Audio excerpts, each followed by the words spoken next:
Welcome back to the candy shop, my beautiful candy canes.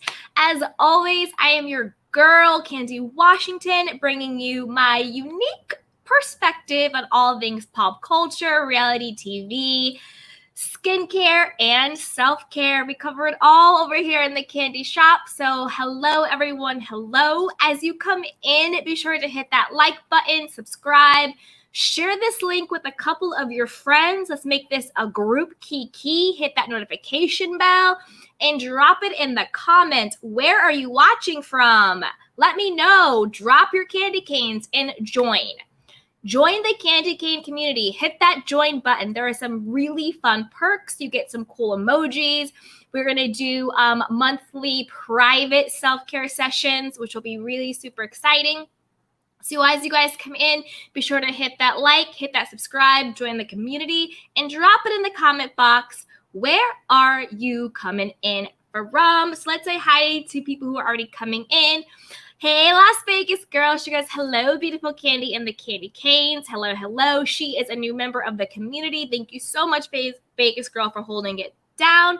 She's showing some more love with the Candy Canes. Yes, yes, yes. Hey, the Red Lipstick Hustler Lily. She says, hi, everyone. Hi, beautiful. Hey, hey.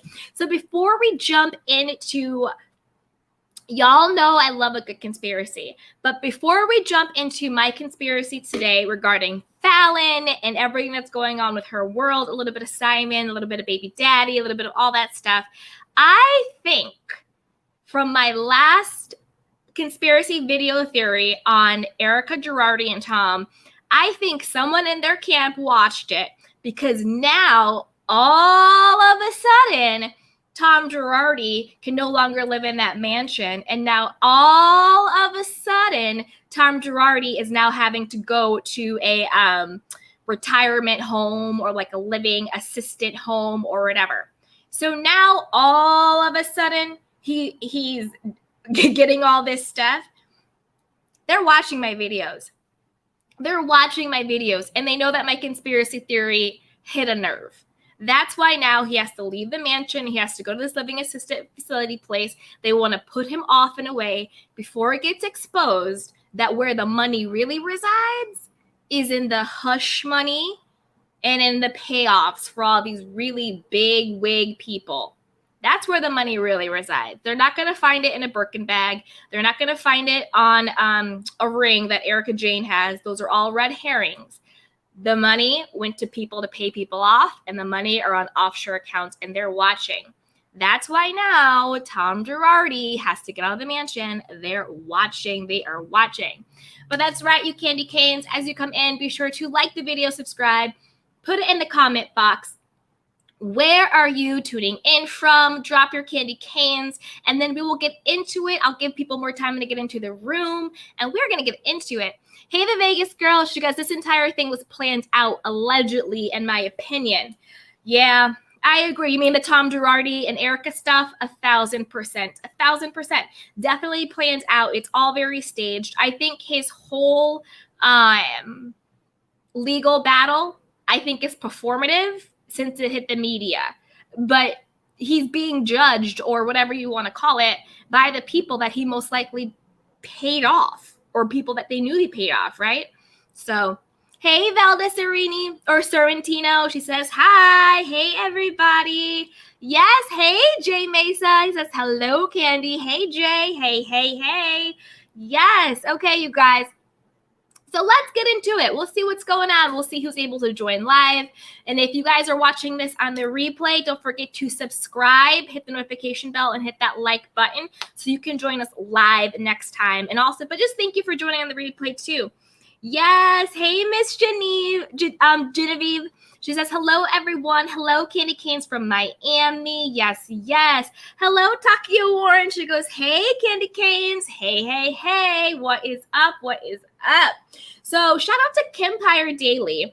I noticed that he now does this thing where at the beginning minutes of the show where people are coming in and getting acquainted, he does music and dancing. I am not a great dancer. He's a great dancer. But would y'all be down for that? If I totally copied my boy Kempire and did some music and did a little dance in the beginning, let me know. Put it in the chat box. You might, your eyes might bleed when I see it, but we could try that. It could be cool. Hey, Miss J, joining from Kentucky. Hey, love. Hey, girl. Hey, what is up? Hey, Double T. She says, hey, Candy Cane. Hey, y'all. Yes, yes, yes. Velda Sorrentino is watching from Sacramento, California. Hey, Cali girl. Hey, hey, what is up? What is up? Ms. Genevieve says, yes, candy canes. Okay, I might do that. The Vegas girl says, yes, I would love it. Okay, let's do it. Young Rich says, oh my God, forgot 2 p.m. Oh my God. I know, it's all good. Prior to me taking that week off when I was sick, I was going live at 3, but I thought that was a little too late. So I think that 2 o'clock might be a little bit earlier, might be a better sweet spot. But you guys always let me know. If I need to go later, let me know if I need to go later or earlier. I just want to get into a rhythm and a schedule for you guys so I can show up consistently for my candy cans. So let me know. Double T says, he is such a great dancer. He is. He really is. Young Rich says, yes. Okay, you know what? Tomorrow I'm going to get some music. I'm going to do it. We'll do it. It'll be fun. It'll be fun. Hey, Vanessa Berry. She says, hey, y'all. Hey, hey. Hey, Marcella, what is up? She goes, yes, EJ stashed and thought she was going to dash. Tom said, I'm going to a senior citizen home. EJ's holding the bag. The penitentiary is waiting to pat her puss. Marcella, you are on point with that one. She's left holding the bag. She's, she just turned 50. I think that's a whole lot of living left to do. And yeah, he's basically just like, I'm going to go live out my days and see ya. And then also the people at the top, they don't want to be exposed for either themselves, their loved ones, their colleagues or friends having taken bribes. So they're going to want a fall guy, which will be Erica, and they're going to put Tom away. And they don't want their own dirty laundry to be exposed because all of that money did not just go to parties and campaigns and Erica patting her puss. Some of that money went to hush money. Hey, the Vegas girl. She goes, at Velda Sorrentino. I used to live in Elk Grove. Ooh, ooh. She goes, LOL, Marcella. Yes, LOL, Marcella. Hey, hey. Okay, you guys. All right, so let's get into it. Thank you, everyone, for joining. Let's get into my conspiracy theory around Falynn and her pregnancy. So just to quickly recap, we know that my original conspiracy theory, which pretty much has been confirmed. Oh, wait. I'm going to go to this first. So Double Tree says, how about a few collective deep breaths since you are all about wellness and self-care? I'm down for the fun too. Yeah, I do that during our self-care sessions. We do deep breaths. We breathe in and we also affirm I am worthy. So yes, definitely. Okay, you guys. So listen. So my original conspiracy theory, right, was Falynn and Simon were in on it. This wasn't some like random thing that happened to them and he happened to go to Portia for a come up. They were in on it. They were very clear that their relationship marriage was over. They both wanted some form of come up, whether it was money, whether it was fame, whether it was social media followers, whatever maybe. Both of them wanted some form of come up and they were willing to do whatever it took to get there. Portia, I think, was a pawn in that. So I don't absolve Portia for anything. I really think Portia thought she was doing something when she took Simon from Falynn. Obviously, you can't steal a man, whatever. We know that, but you know what I'm saying. I really think Portia thought she was doing something. And I really think Portia thought Simon had money, which all has since been debunked. Shout out to my girl, Tisa Tells. I love her. Shout out Tisa Tells. That is my homie. So, which she has debunked, right, since then. So Simon doesn't have the money. He doesn't come from Nigerian royalty. He doesn't have all these businesses. He's basically just a big front. He's a big fronter. And again, this is all alleged, only my opinion, only my observations, only for entertainment, not factual, not, I'm not, so nobody come after me. This is all alleged just for fun. Okay. Even though the facts have shown he doesn't have any money, but alleged. Okay. So he's been as a fraud. it was pretty clear that Falynn was in on it. That's why she took this very like high, holier than thou road, like, oh, you know, Simon will only get caught if he wants to. Shout out to Up and Adam that she did her interview with, but it was a very controlled interview. I think Adam did a great job, but it was very, very clear that those were the questions that she either gave him or approved of.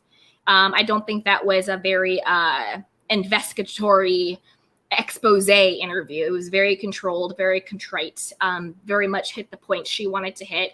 And then afterwards, she's all like, oh, by the way, here's my skincare line. And now my name is Pina. And it was very scripted to me. And so it just really showed that, like, yeah, Falynn and Simon were in on this. Portia got taken for the okie doke. I think the whole thing has spun out bigger than they imagined, but initially they were all in on it together. Okay, so that was my initial conspiracy, which I still believe and I think has kind of been proven out, even more so now. So now you take on the whole Jalen thing, which again, I think now I know the whole Jalen thing is for multiple reasons, right? So when the whole Jalen thing came out, and when Falynn was claiming now all of a sudden to be in love with Jalen, who has always just been her assistant, who gave the receipts to show that, who clapped back at Simon's fake receipts that they were cheating. Those receipts literally made no sense at all. It was just a picture of him at his car and them walking in separate directions, right?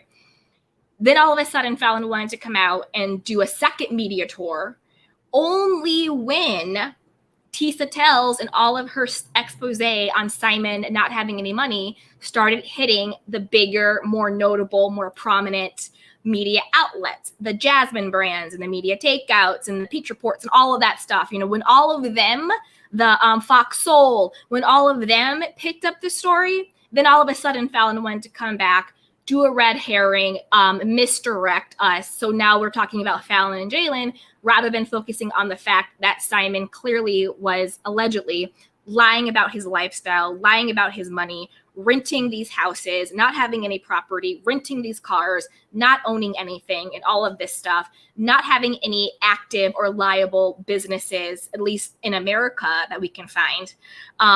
These properties he's claiming to have are actually Airbnbs or rental properties. They're not his. So after all that was exposed, then all of a sudden, Falynn wanted to come out with his media tour about her and Jalen, which to me was just like distraction. Again, because of mutually assured destruction.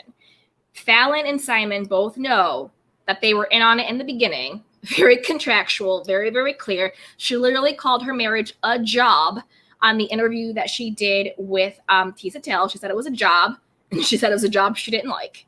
So there you go.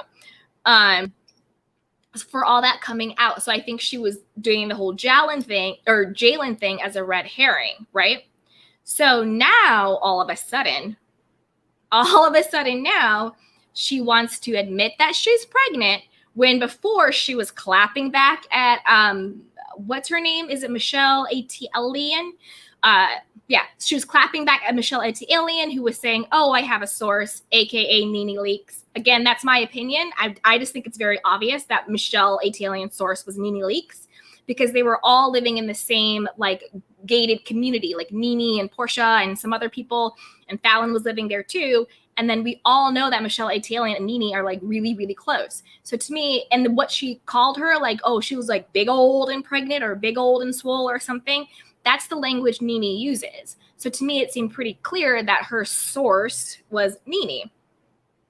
But then Falynn clapped back and was just like, I'm not 8 or 9 months pregnant and I blah, blah, blah, blah. And I was just like, you just should have stayed silent because you never said you weren't pregnant. You just said you weren't 8 or 9 months pregnant. And we're not stupid. We're not dumb. We know that you're playing word magic with us. And then later on, you want to pop out now being like, surprise, I'm pregnant. I'm with Jalen. We're so happy. Surprise, we have this YouTube channel called The Pinas, all about us. To me, all of this screams scripted, pre-planned, totally fake, totally just, it's so obvious that all this whole thing was pre-planned. My biggest conspiracy is this. I'll drop it now. My biggest conspiracy is this. Oh, and then I want to talk. Okay, so I'm going to drop the big conspiracy now.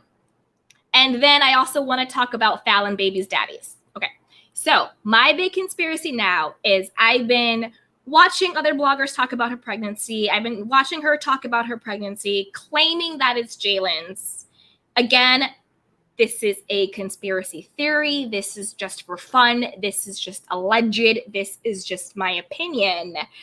Falynn, to me, is obviously knocked up by that mystery celebrity man who was allegedly married. And this baby clearly does not belong to Jalen.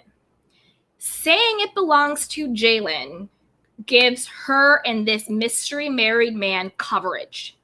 I think that the mystery married man, whatever celebrity he is, whether he's an athlete, musician, actor, wizard, I don't know what the hell he is, this ever mystery celebrity man who word on the street was that he was married, she lit up talking about him. Go back and watch the Tisa Tells interview.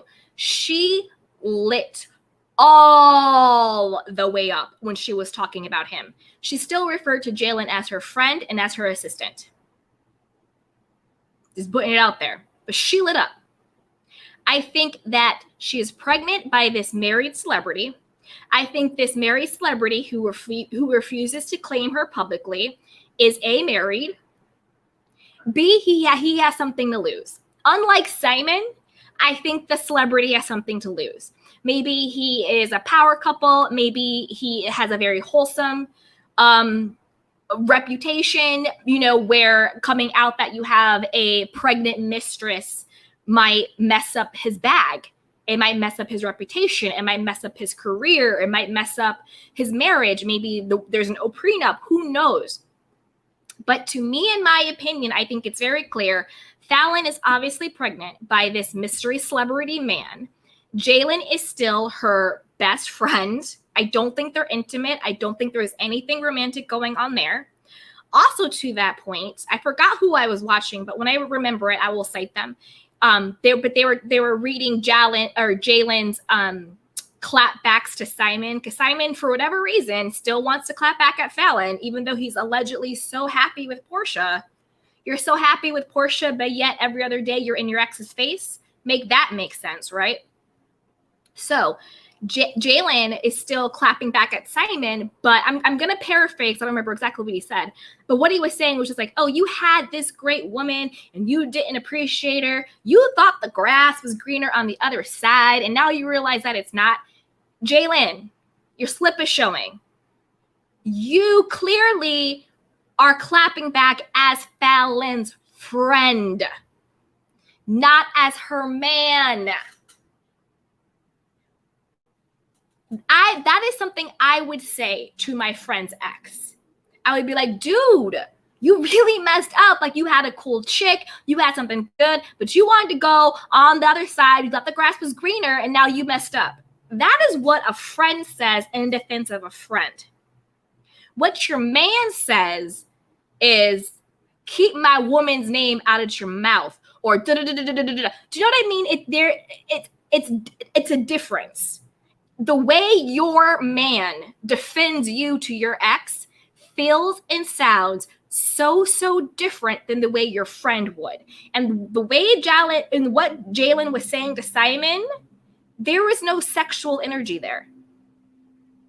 And I also want to be very clear. When I said your slip is showing, that by no means was derogatory toward the his sexual allegations. That is just a phrase I use when I mean that you're showing your hand, you're showing your cards. Because I know that is a very sensitive subject for Jalen.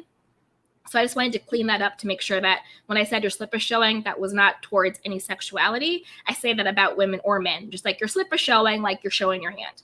Jalen, you're just her friend.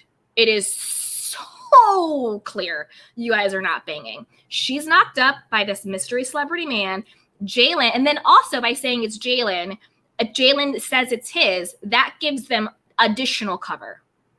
That means there's no need for a paternity test, or in Simon's words, paternity test. So if Jalen is co-signing this and saying, oh yeah, this is my baby, then there's no need for a paternity test, which covers her and it covers this married man. I think this married celebrity is the one who's footing her bill and her lifestyle to keep her quiet. Falynn doesn't have any money. She said that on Tisa Tales. She made that clear she didn't have any money. Jalen was her assistant. So if Falynn is paying you and the person paying you doesn't have any money, you sure as hell don't have any money either. So how are they living this lifestyle? I think it's being subsidized by the mystery celebrity man that she's knocked up by. Another thing to this, why is her YouTube show called The Pinas? Isn't that her last name? What is Jalen's last name? Why isn't it called Falynn and Jalen? Why isn't it called the whatever Jalen's last name is? I don't know what his last name is. Why is it called The Pinas? If you want us to believe that now this is your man, you're happily ever after, the father of your baby, why is it called The Pinas? Why isn't it called Jalen and Falynn or whatever Jalen's last name is? Not to be sexist or anything, but just normally, it would be the guy's last name or both of your names. The Pinas, that means it's Falynn's show and it's all about Falynn. And it'll be very easy to swap in a different person in and out, and they don't have to change the name or branding. So there's that. And then also to co-sign this conspiracy theory, don't forget, remember when Falynn's mom, or alleged mom, but I think it was, I'm going to say mom because I think it came out it really was. Remember when, not Falynn's mom, I'm sorry, Jalen's mom. Remember when Jalen's mom called into Kimpire Daily and basically co-signed my conspiracy theory? It was like random how it happened on the same day. And she was like, oh yeah, what that Candy girl said. And what I said was, Jalen and Falynn are great friends. Simon and Falynn were in on it. And Jalen is now on board to help out with the Okie Doke. Jalen gets cover. There has been so much, I hope it's not bad, like about his sexuality and things like that. I think he was getting a lot of comments about that. It was clear that really bothered the mother. The mother was really, really bothered by that. So I don't know what's going on in their family dynamic, how they feel about that. So he gets cover saying he's with Falynn, this woman, and everything. She gets cover saying she has a baby daddy for her, the celebrity that's married person. And they both get to be best friends, hanging out, raising her kids. It makes sense. The mother even said it herself. She was just like, I don't know that they're together. She was like, I know that they're friends. And she was like, yeah, what that Candy girl said. I think that they're all in on it. And I don't know why they think we're going to fall for this. Because it literally doesn't make any sense. And it goes back to what I said. I think Falynn isn't a reality person. Falynn is a social media person. Sometimes you can do both, and sometimes you can't. For example, Roa, when they cast, what's her name? What was that girl's name? She's big on YouTube. Not Layla Lynn. Tatiana Ali. Not Tatiana Ali. What is that girl's name? Put it in the chat box, you guys. Put in the chat box. What is that girl's name that was on Roa? Latoya. Okay. When they cast Latoya, right? Yeah, Latoya Ali. She's big on YouTube. She was not able to translate to reality TV. She's a social media person. She's a YouTuber. She's an Instagrammer. That is her lane. I think the same goes for Falynn. I think Falynn does great on Instagram. Falynn will do great on YouTube. Falynn will be a great model.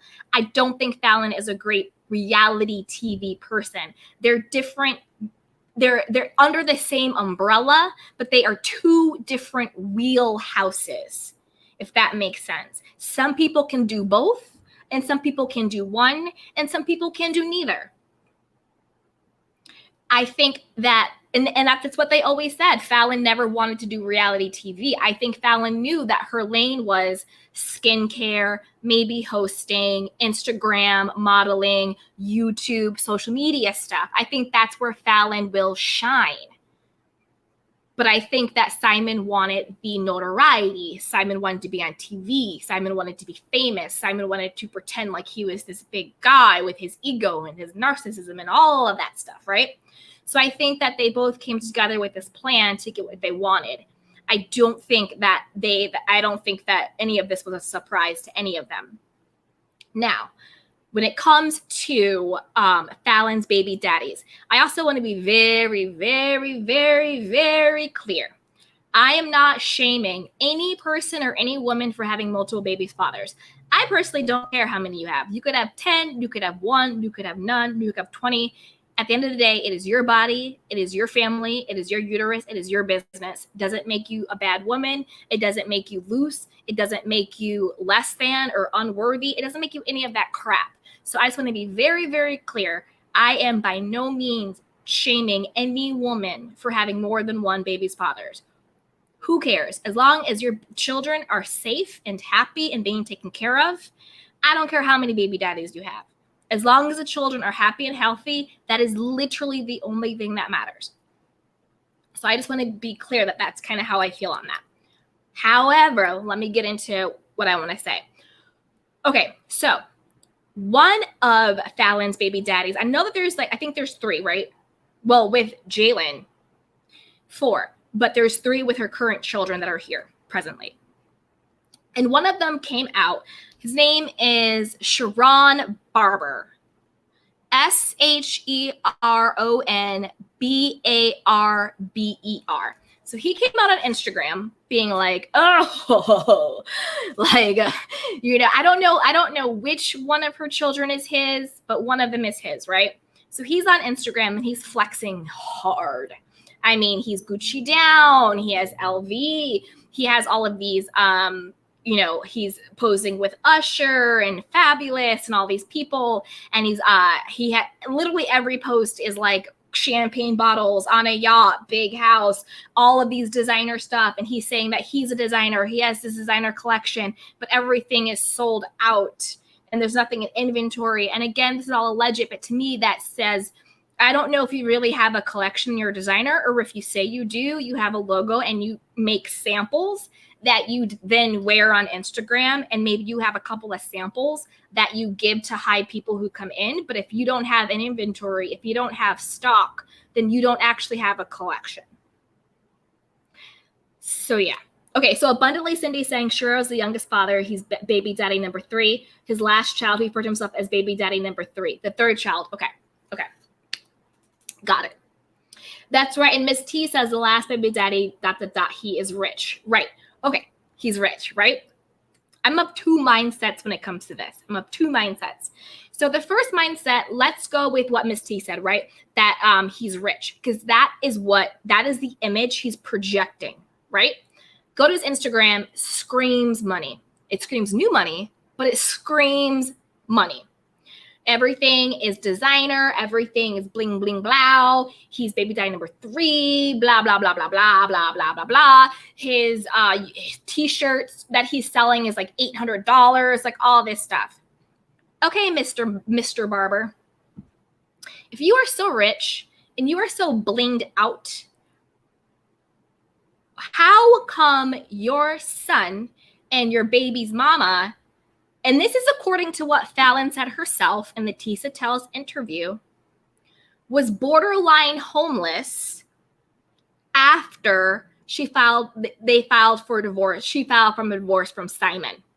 Why didn't you scoop in to take care of Falynn, your son, and by proxy, his half siblings? Why didn't you give Falynn, your son, and your son's siblings a place to stay?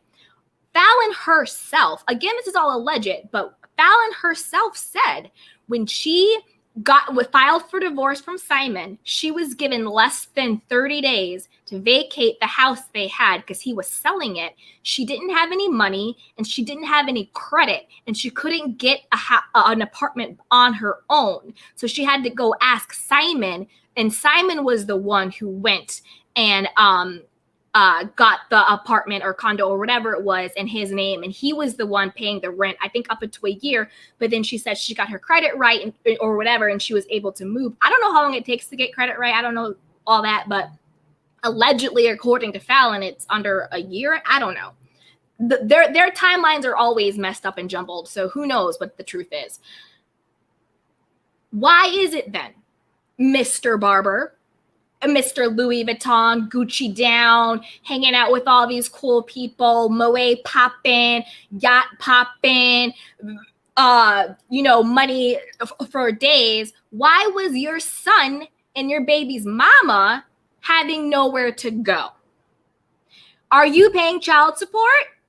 If you're paying child support, why was Falynn broke? How come she didn't have any money from any of the baby daddies? I don't care. I don't care that she was married to Simon. I don't care that she has other baby daddies. You have a child with her. You are the father of that child. Where were you when your baby mama and your child needed a place to lay their head?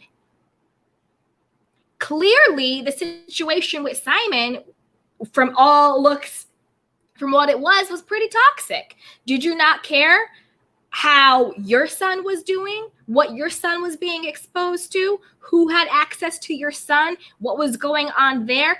We always talk about Simon's kids and what what his co-parenting plan looks like with the baby mamas. What does Falynn's co-parenting plan look like with her baby fathers? Because her children are also meaningful. Her 3 boys are also valuable and meaningful. What they are going through matters too, just like Simon's kids. All of the children matter in this situation. So, Mr. Barber, while you're up here on Instagram flexing like you have all this money, why was your son and your baby mama basically homeless? Because that is the truth of the situation. It sounds really fun. It sounds really kiki. But when you actually peel off all of those layers and you look at the situation, taking it for face value, this is what Falynn said. She said, I was in that house. Simon left me with all of these kids. He got back. We decided to divorce. I was supposed to have 30 days. He actually only gave me 2 weeks. I had no money, no credit. I could not find a new place to stay on my own. That is what she actually said. And when you actually look at that as if you're just talking to a woman, forget Roa, Bravo, all the names. If I'm not talking to Falynn, if I'm talking to Phoebe from the block, that is really messed up. If I'm talking to Phoebe from the block and she tells me, yeah, I got 3 kids, I'm taking care of my 3 kids, I'm taking care of his kids, he finally decides to come home, he basically kicks me out, gives me 2 weeks to find a place, I don't have any money, I don't have any credit, I can't even get a place to stay on my own, and I got all of these kids. That is what she said. So if we were talking about Fifi from the block instead of Falynn Guodabia, it's really messed up. And now you have baby daddy number 3 trying to flex on Instagram. Where was this flex when your son needed a place to stay? Where is this flex when your baby mama needed a place to stay? With 3 different baby daddies, none of them was able to come to the plate and say, girl, I know you're with another man. He did you dirty, but you're taking care of my child. Let me step in and help you out. Come stay with us. Let me put you up. You need some money? Here you go. Where are those 3 men in this situation other than fronting on Instagram like they have money? You got to really look at the situation for what it really is. None of these people really have all this money. Simon didn't. He was fronting like he was. Falynn didn't. she was fronting like she was, because before she let it known on Tisa Tells, I was also drinking the Kool-Aid, and I thought Falynn had money too. I thought she had like tech money, right? Didn't she say she had tech or oil money? She had her own money and all this stuff. But if you have tech and oil money, how come you weren't able to get a place by yourself once the divorce was going through and you didn't have your credit in place and you had to have Simon step in? So you didn't have your own money. So that's another front, right? So Mr. Barber, I don't know if you have money or not. I don't know if you're fronting or not. I'm not trying to count anybody's money or anybody's pocket. That's not my place. That's not my position. But when it's out there that your son and your son's siblings and your baby mama had no money and had no place to stay, we didn't hear a peep from you, Mr. Barber. But now all of a sudden you want to come out here and say you're rich and you're this designer person and you're doing all this stuff and you want to flex on Instagram for some clout. But I don't see not nan photo of your son on your Instagram. You know who I see on Instagram? Gucci, Dior, Chanel, Louis Vuitton, Givenchy, whatever your designer name is. That's who Moet. That's who I see on your Instagram, Mr. Barber. I didn't see a single photo of your son. What's his name? How come he's not on your Instagram? I didn't see a not nan photo of your son. So, Mr. Barber, you can miss me with trying to be, I'm the baby daddy number 3 and I'm rich and I'm blah, blah, blah, blah, blah. You can miss me with that. I don't care if you really are rich. Shame on you for not stepping up for your son and your baby's mama. And if you're not rich, focus on taking care of your son and Falynn, and then also being authentic and building yourself up. We are all worthy and enough. We don't have to wear these designer labels and pop them away and all this stuff in order to be co-signed or valid or cool. Designer labels do not give us worth. We have to stop thinking that. We really do. We have to stop thinking that people are cool and this and that because they're flexing all these designer names. No, you're just making someone who doesn't care about you, who doesn't know you, rich. That's really all you're doing. You're flaunting Louis Vuitton, but yet your own clothing line is out of stock. Make that make sense. Why are you buying Louis when no one can buy your stuff? That doesn't make sense. You are a designer and you're flaunting all of these. I'm sorry, but I don't go to someone who's Alexander Wang or whoever. I don't go to their Instagram. I don't go to Alexander Wang's Instagram and all I see is Chanel or Dior or Louis. I see Alexander Wang, right? His stuff is in stock. His stuff has inventory, right? So stop trying to front on Instagram and take care of your kid. If any of Falynn's baby fathers were doing what they were supposed to do, in that interview, what she would have said was, I am so happy and grateful that I have a great tribe of people who got me. That baby daddy number 1, 2, or 3 stepped in. I was able to stay with them, or I already had enough money, because if you have 3 baby daddies, shouldn't they be paying child support for that or something? I don't know how she manages her money. I'm not trying to count anybody's pockets. That's not the point. That's not the point. But even if, no matter what, you have 3 sons by 3 men, and none of those men stepped up to the plate when you needed somewhere to stay. Other than, as much as we clown on him, you have to give credit when credit is due. Simon. And Simon didn't even have a biological child with you.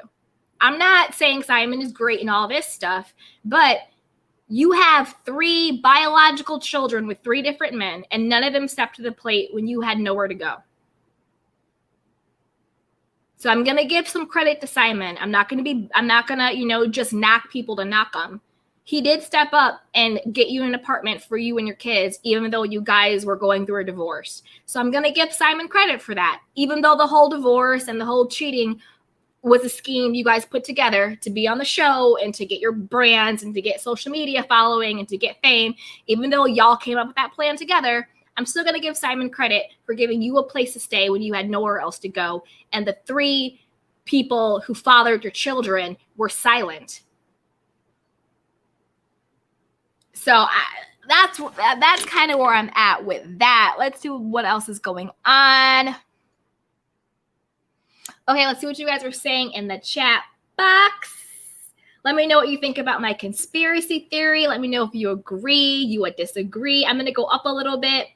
And then we go. Okay, so the Vegas girl says, when you work so hard to prove you have money, you usually don't, in my opinion. That's exactly. Wealth whispers. Wealth whispers. The actual richest people are so understated because they have nothing to prove.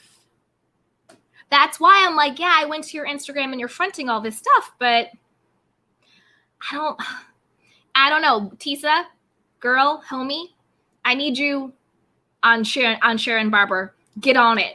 Do it, girl. Tisa is so good at that. Mackenzie, yay, is clapping. Miss T says, no father pictures weird. Exactly. It's like you have, you're flexing LV and Chanel and Dior and Moet and blah, blah, blah, blah, blah, blah, blah, but you ain't got nan photo of your son. You ain't got nan photo of you being a dad, but you want to come out here and flex as baby daddy number 3? Where your son at? Where were you? Falynn said it out of her own mouth. She couldn't get a place to stay herself. Where were you when that was happening? That was your child. You may not mess with Falynn. I'm not going to talk about people's relationships after they break up. You may not mess with Falynn. But what about your son? You didn't care where he was laying his head? You didn't care if he had food to eat, a place to stay? So don't come out here fronting like your baby daddy number 3 when clearly when you were needed, you were nowhere to be found. So who knows? Double T, co-parented with Falynn, then jealous, controlling Simon, got in his feelings and messed things up. Yep, I agree. Hey, beautiful Lala Chanel. She goes, hi, Candy and the Candy Canes. Hey, hey. Hey, beautiful Jen Marie. She goes, exactly, Candy. Yep. Hey, abundantly Cindy. Sharon allegedly had custody of his son and cared for the other 2. He claimed Simon was insecure and got in the way.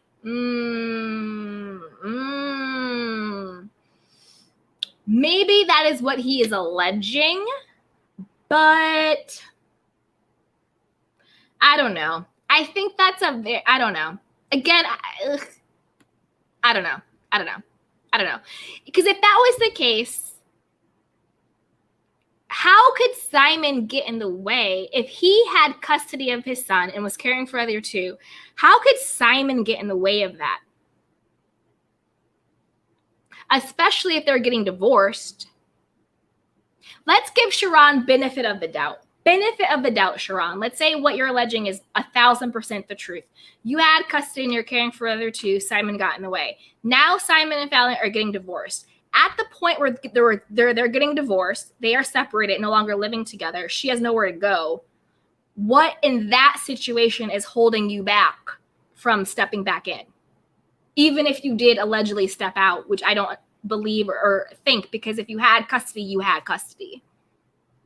Do you see what I'm saying? I don't know if that's like a spin on it. I'm not saying it's not true. I'm just trying to think critically about what people say when it's time to clean up their name and to clean up the mess and to clean up what we all clearly see. If that makes sense. Okay, hey, Miss T, she goes, shame on him for not stepping up, period. Exactly. Where have they been? Hey, see my saying? She goes, she links up with these guys thinking they'll save her, and all she gets is another fatherless baby. It's sad. I mean, I don't know.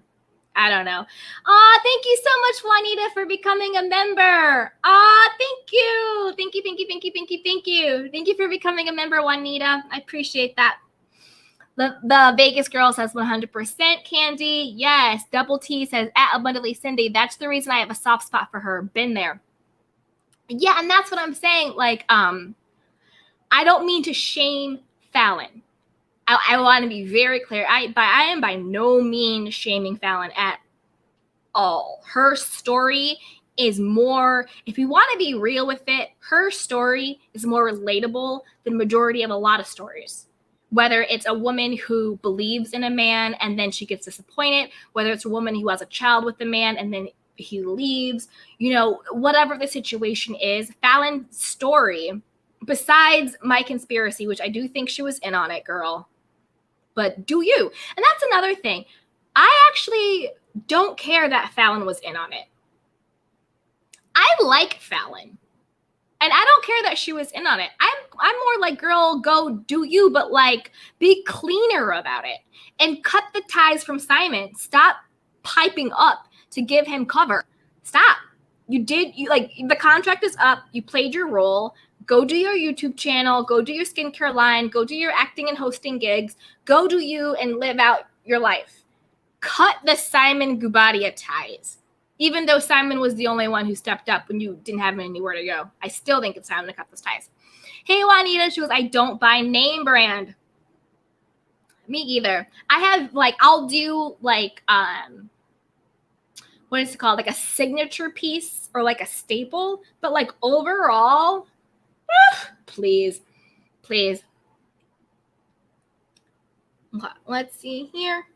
Hey, Sherry O'Keefe Speech goes at Miss Geneva. That's exactly me. You speak in truth, hon. Yes. Love my candy canes. Hey, Quazia, it's my baby. Business hours and other social media. I know. Hey, Shemai saying, yeah, why not promote your business? Louis has made enough money off of ninjas. Thank you. 1,000%. If I am a fashion designer, the only fashions I am promoting and wearing are my own.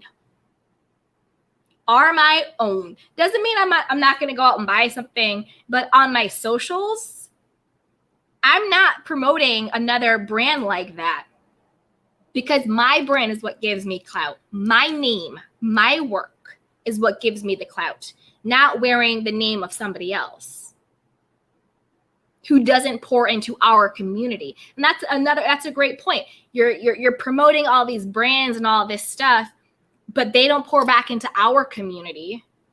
Remember when Tommy Hilfiger was big and he came out and I think he even said it. He said he didn't like Black people wearing his clothes and all that stuff. So you're pouring into pockets that don't pour into our communities. But yet you're a fashion designer? Make it make sense. And Sharon Barber, don't come for me. Please don't. Because I don't want it. I'm just going to keep it 1,000. Don't come for me. Leave me alone. Okay, Ms. D. She goes, I've always wondered where is any of Falynn's family at? I know. The only person I see, she posts sometimes with her mom. Hey, Quazia, it's my baby. How much of his designer items are on Louis Vuitton social media? Exactly. You are this designer, and you're repping LV, you're repping Chanel, Dior, Moet, all of these people, right? Are they repping you on their social media? But you're trying to be a peer? You're trying to sell an $800 t-shirt.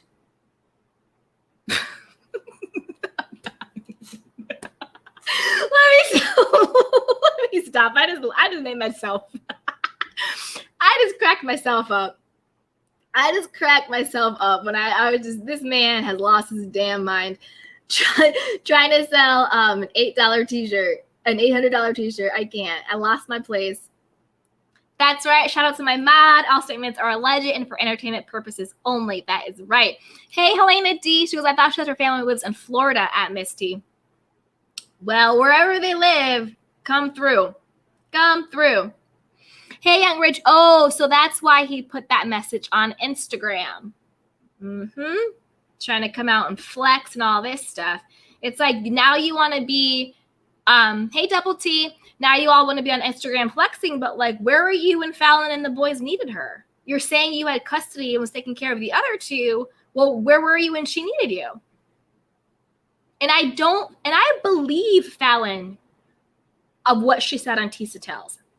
I don't think that she was lying about not having a place to stay and not having the credit to get a place. I think she was telling the truth. I think she was telling the truth. So if you were this, stand-up co-parent baby daddy, where were you when she actually needed you? She should have never been in that position. One of those three men, if not all of those three men, because it takes two to tango, Falynn did not have those children by herself. They are all equally responsible for the lives of those boys. Falynn didn't have those kids by herself.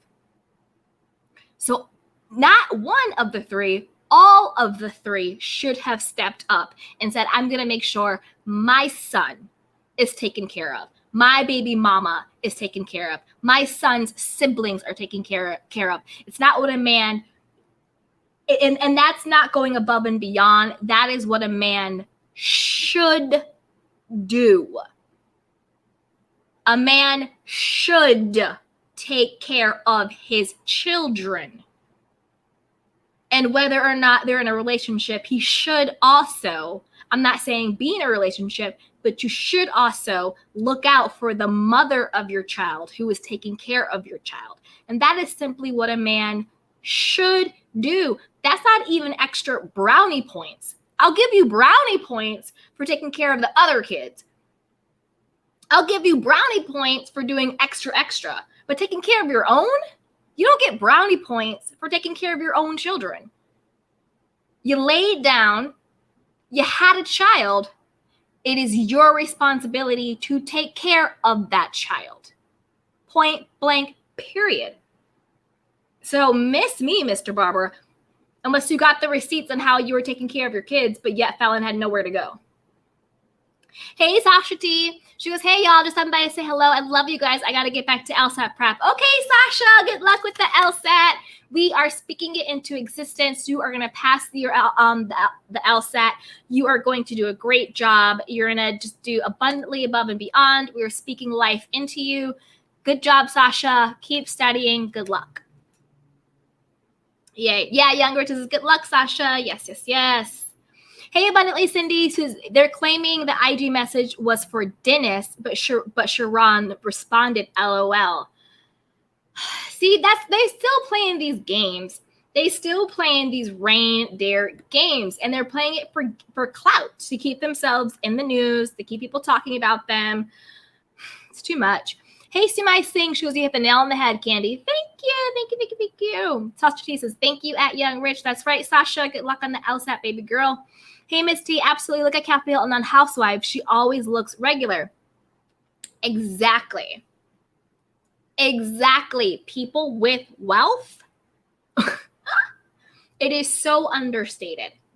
If you catch a person, like somebody who's really wealthy, they might have, maybe if it's like a night out, they'll have like a crisp white button up, maybe like a little designer belt, or maybe like a shoe or like a cuff or something like that. Maybe like a tiny accent, but it's not this Erica Jane, Dorit, Sharon, head to toe logos all over their body. That is a huge red flag that is actually not where the money resides. That is a huge red flag. People with actual wealth don't do that. And I'm talking about like behind the scenes, well, if that makes any sense, right? Hey, Abundantly Cindy, she goes, true, real rich people are low key and don't flaunt their wealth all over the place. They don't, because they have nothing to prove, and it's not new. And they get their worth not from their wealth. So, I mean, some people do, right? Some people do, but I'm talking about healthy individuals. They don't need to flaunt their wealth because they know that they're wealthy. That's just how it is. They have money and they're wealthy, and it is what it is. They're not proving. They're not showing. You know what I mean? If that makes sense. Miss T goes, interesting at Helen. Hey, Quasi, it's my baby. Oh, wait, it's your birthday. I think I was saying it's my baby. Ah, happy birthday, Quasia. Happy birthday. She goes, if you become homeless, will LV make sure you straight? Exactly. Are you going to live under a tent of designer clothing? Because if you spend all your money on Louis Vuitton, Chanel, Dior, all this stuff, they're not, when your house gets foreclosed on, they're not going to come bail you out. Why are you not pouring into your designer clothes, your collection? You see what I'm saying? Like, why aren't you pouring into yourself? If I was a designer or anything like that, the only thing I would be repping would be my own. Unless it's a co-partnership. Other than that, I'm only repping me. You don't go on Chanel. They're not repping Dior. You go to Louis Vuitton, they're not repping you, Sharon. So I'm super confused. Hey, Mildred Ratchet RN, she goes, I'd be embarrassed if I was a fallopian tube. I mean, Falynn. Oh, no, you got me to read that. No. This is all. Okay, let me, again, I am not shaming Falynn. I like Falynn. I want her to continue to win and have a come up, but she has to be more transparent and clean up this mess a bit. You see what I'm saying? And I'm by no means woman shaming. Hey, see my sing, she's not Nan Pick. You sound like my BFF. Not Nan. You repping everybody else, but you ain't got Nan photo of your son. Boy, bye. Hey, Abundantly Cindy, Falynn sure knows how to pick them. I know, poor girl. And again, the core of this conspiracy theory, because my other conspiracy theory, I think pretty much has been proven correct. They all was in on this BS. It's a bunch of malarkey. Portia is still getting played like Boo Boo the Fool. And they were all in on it. They were all in on it. Falynn was not blindsided. This was not a surprise to her. Her and Simon got together, concocted this fake plan to become rich and famous, and now it's all going haywire. Very much the same way Tom Girardi and Erica got together to conduct their fake sham divorce and these fake sham stories to cover up how they allegedly stole all these monies from these victims. And then once they come out with these fake stories, we all look at them side-eyed like, you really think we're that dumb? We're going to fall for this? Tom and Erica got together and made those fake storylines for their sham divorce. Falynn and Simon got together to concoct this stuff. Allegedly, in my opinion. Ms. T, does he ever spend time with his son or see his son? I mean, I don't know. It doesn't look like it. The son is not on Instagram. And we didn't even know who the baby fathers were up until some Instagram posts, some articles, something, whatever, And how long has this been going on? You know, we've been talking about Falynn and Simon for a while now, for a minute. And none of the baby fathers up until now have stepped up to say anything or do anything to check on their kids, to make sure they had a place to stay and live. I think Falynn's fourth baby daddy, again, conspiracy theory, just my thoughts, my opinion, is definitely not Jalen. They are friends. This front relationship, like, you want us to believe that, to me is like a joke. It's definitely not Jalen. I think it's her mystery celebrity guy. She was with him. He's allegedly married. He probably has a reputation, a job, all of those things. He has things he could actually lose. Hey, Juanita, thank you so much for becoming a new member. I appreciate you. I'm going to make some new emojis for everybody. Yes. So what do you call it? Yeah, right. So the fourth baby daddy is the celebrity, the mystery celebrity, and he is the one that is now subsidizing her and Jalen's lifestyle because she's keeping the secret. Because if you think about it, it just came to me. Think about it. Let it track. Falynn said on Tisa Tales She did not have enough money or enough credit to get her own place. Where is the money now coming from?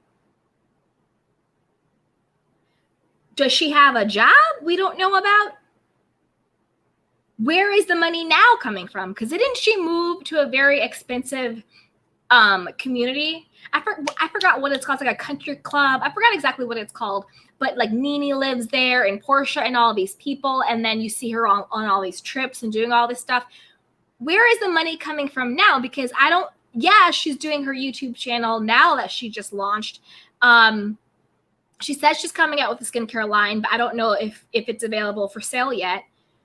Where is the money for this now new lavish lifestyle coming from? If you didn't have the money to get your own place a couple months ago, where are you getting the money from now? Who's subsidizing that now? Right? I think her YouTube channel has I don't know. I have to go and check it, but still. I mean, sure, you make money off of YouTube, but how much is she making? And we all know she doesn't get alimony. She's not getting, and to be perfectly honest, did we forget that Simon and Falynn are actually still married? Did we forget Simon and Falynn are legally still married? The divorce is not final yet. Aren't they going back to court, or they have more motions, I think, in September? So next month maybe, or October? So Simon, again, engaged to Portia, still legally married. Falynn is now pregnant, claiming it's Jalen's, still legally married to Simon. Y'all. Hey, Sumai saying, not nan man can stop a real father. Exactly. You said it. Exactly. That's why I was like, I'm calling BS. I'm calling BS. When a father wants to be in a child's life like that, they will be. They might come back and use it as an excuse when they're being held accountable. Oh, your mom never let me see you. Your mom kept me from you. Oh, your mama's man kept me from you. No, thank you, ma'am. No, thank you, sir. If you really want to be in your child's life, there is nobody who can keep you from it. Let's just be clear. Abundantly Cindy, it's no excuse because he still has obligations to his child. Exactly. Miss T says, welcome, Juanita. Yes, welcome as a candy cane. Juanita says, what a mess. What a mess. I agree. It's a mess. It's a hot mess. And the thing is, they keep coming out with these, I got a super chat. I want to say thank you to the person who gave me a super chat. Where'd it go? Oh, thank you so much, To Be Black Native. She says, headed to Sprouts. Okay, have fun at Sprouts. Get some good food. Thank you so much for the super chat, 2B. I love you. Okay, let's see. Where were we? Okay. The chat's okay. What a mess. Okay. Hey, Daenerys. I think that's Daenerys Targaryen. Targaryen. I slaughtered that, but I know it's from Game of Thrones. Okay. Dracarys. Okay, I'll stop. He said until the child was 5. Okay, until the child was 5. Still. Still. I don't care. You don't just give up on your child. You don't give up. I don't care who you are. You don't give up on your own child. Hey, Abundantly Cindy, she goes, you're right, Candy. Sharon claims they get along fine. No excuse. No excuse. Juanita says, thank you, Miss T. Hey, Daenerys. She goes, how do you know that he wasn't on that who helped with the rent on her current home? Because he would have said it. That's how I know. He would have said it. These people, watch how they roll. I promise you, Sharon Barber, you look at his Instagram account, how he's coming out now. If he was giving Falynn money for her current home, he would have said it. He would have said it. He would have told us. He wants to pretend and say everything else. He would have told us. He would have told us. He would have told us. Trust me, people, he would have flexed it. He would want to flex it. So, Hey, Shemai Singh, is her story is sadly common, no shade. No, I agree. Her story is it's more common than it's not. It is more common than it's not. That's why I am not shading. I am not shaming Falynn. This is not a woman bashing. No. We don't do that up in here. But we are talking about, we're commenting on what you give us. Young Rich, allegedly the baby's father is a married NBA player, and I absolutely believe it. But who? Yeah, that's what I'm saying. Again, alleged. It's a married, okay, so NBA player now. I was saying celebrity NBA player. Yeah, it's a married man who has something to lose. And that is why she's now pretending it's Jalen's to give her cover. And I think it's the NBA player who is subsidizing her current lifestyle. That is what I think. Hey, Miss T, maybe she said all of that to make Simon look good. Did Simon really help? Didn't he rush her out of the house? Simon rushed her out of the house because he is trying to sell it. So he rushed her out of the house, I think, because he had to. So they only bought that house that they were living in to film. The moment filming stopped, he put and it was clear that Falynn was not coming back to Roa as a peach holder. He put it up for sale, which meant that he couldn't actually afford it in the first place. This is a part of and this again, alleged, but the facts are out there, but I'm going to say alleged to cover myself, alleged. And this goes into the whole, him being rich is a farce. And him having all this money is a farce. Like, he doesn't own all of these homes he's projecting and blah, blah, blah, blah, blah, blah, blah. The one home he did own, he put up for sale as soon as filming wrapped. And so once he put it up for sale, I don't know what happened in the contracts, but she was supposed to get 30 days. But I think something with him trying to sell the house, they had to vacate sooner.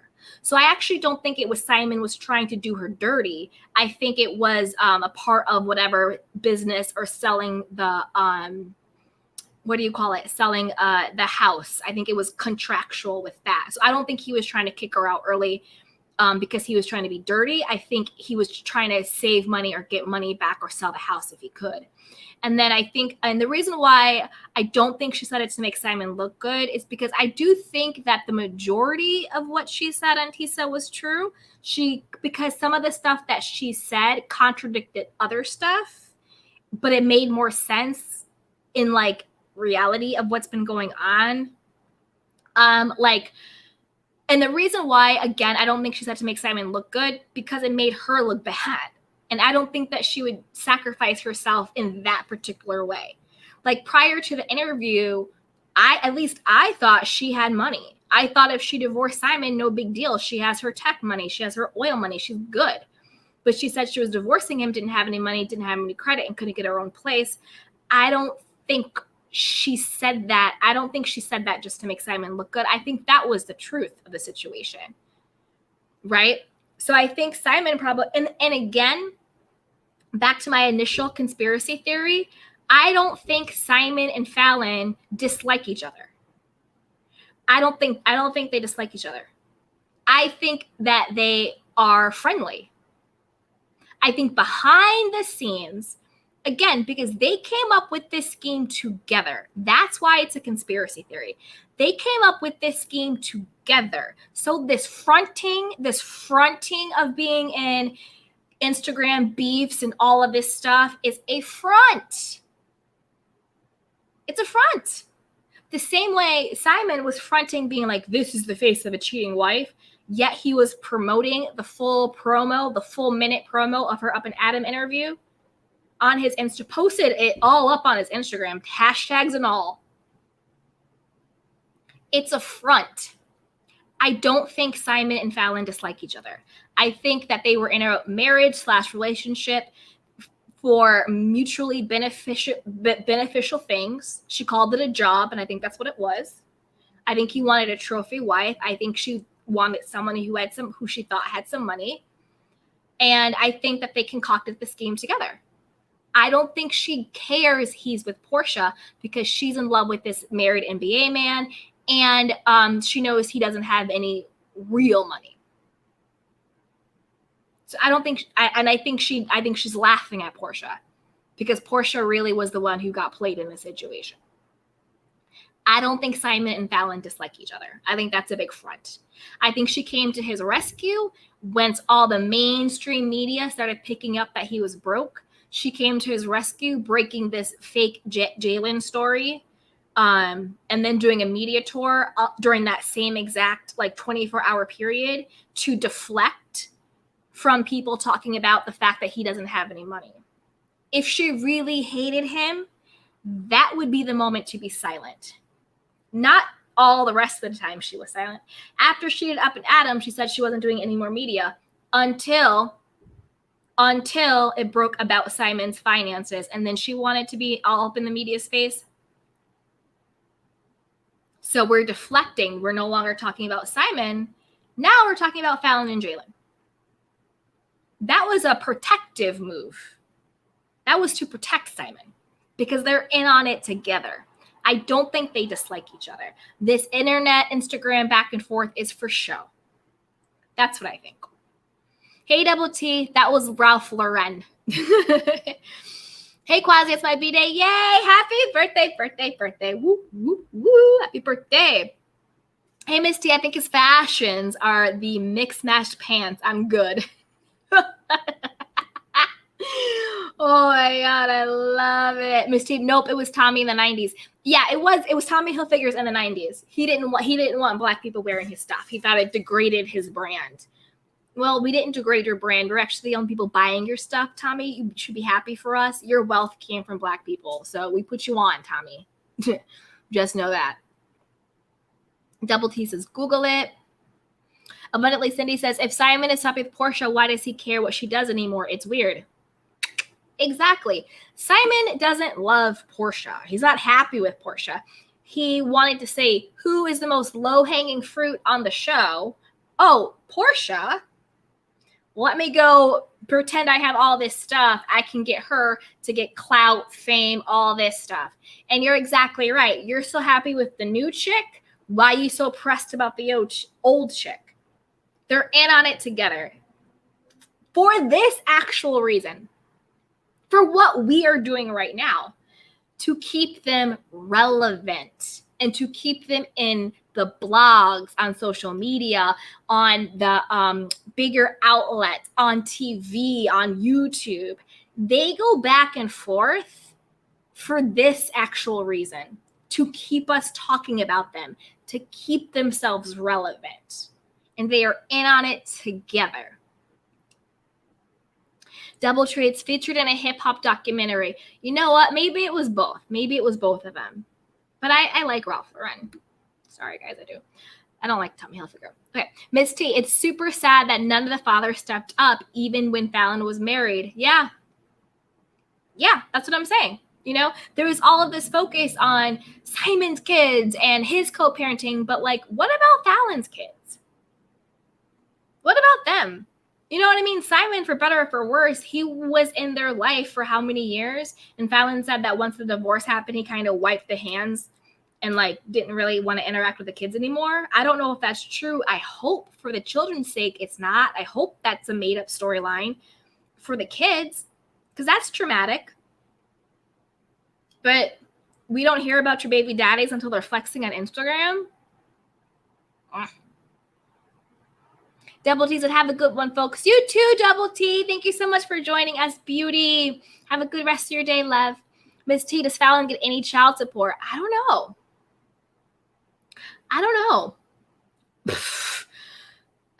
That is a good question, but I don't know. Hey, Abundantly Cindy, keyword man. These are man children, Jalen included. Agreed. Because if you really are a man, it's not even a question whether or not you are showing up for your child and the woman you chose to lay down with and have that child with. You don't have to be with her. You don't have to do anything dramatic with her. but you need to show up for your child. And that is just simply what a man does. Hey, beautiful Joanna. She says, hey, Candy. Hey, Joanna. How are you, sweetheart? Hey, Quaz. Yes, I'll keep studying. God bless. ASET, LSAT. Yes, ASET, LSAT. Hey, beautiful Anita Shosasati. Good luck on the LSAT. Yes, yes, yes. Miss T says, I missed the beginning. What is the game and who are the players? What was the game and who are the players? I don't know. Too much stuff. I don't know. Okay. Hey, Simai saying you're already a lawyer, girl. You got this. Yes, yes, yes, yes. We are sewing it into you. Miss T, rich people wear name brands without the tags and logos. Yes, exactly. Exactly. You have someone who is super wealthy. They take off the logo. They take off the tags. They want to be down in it. I saw a meme with, I think it was Jay-Z.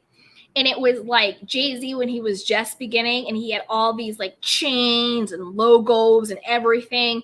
And then it was just like Jay-Z as a billionaire. And it was just like a white tee and some jeans and like black sneakers or something. And it was so true. It's just like real, like true wealth whispers. It's not this flashy frou-frou stuff. As we've come to see, go back to Erica Jane.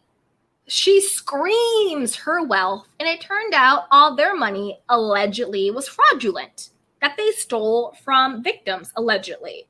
Fraudulent money. They weren't actually wealthy. They were thieves, allegedly. Dorit screams her wealth. How many lawsuits are they in?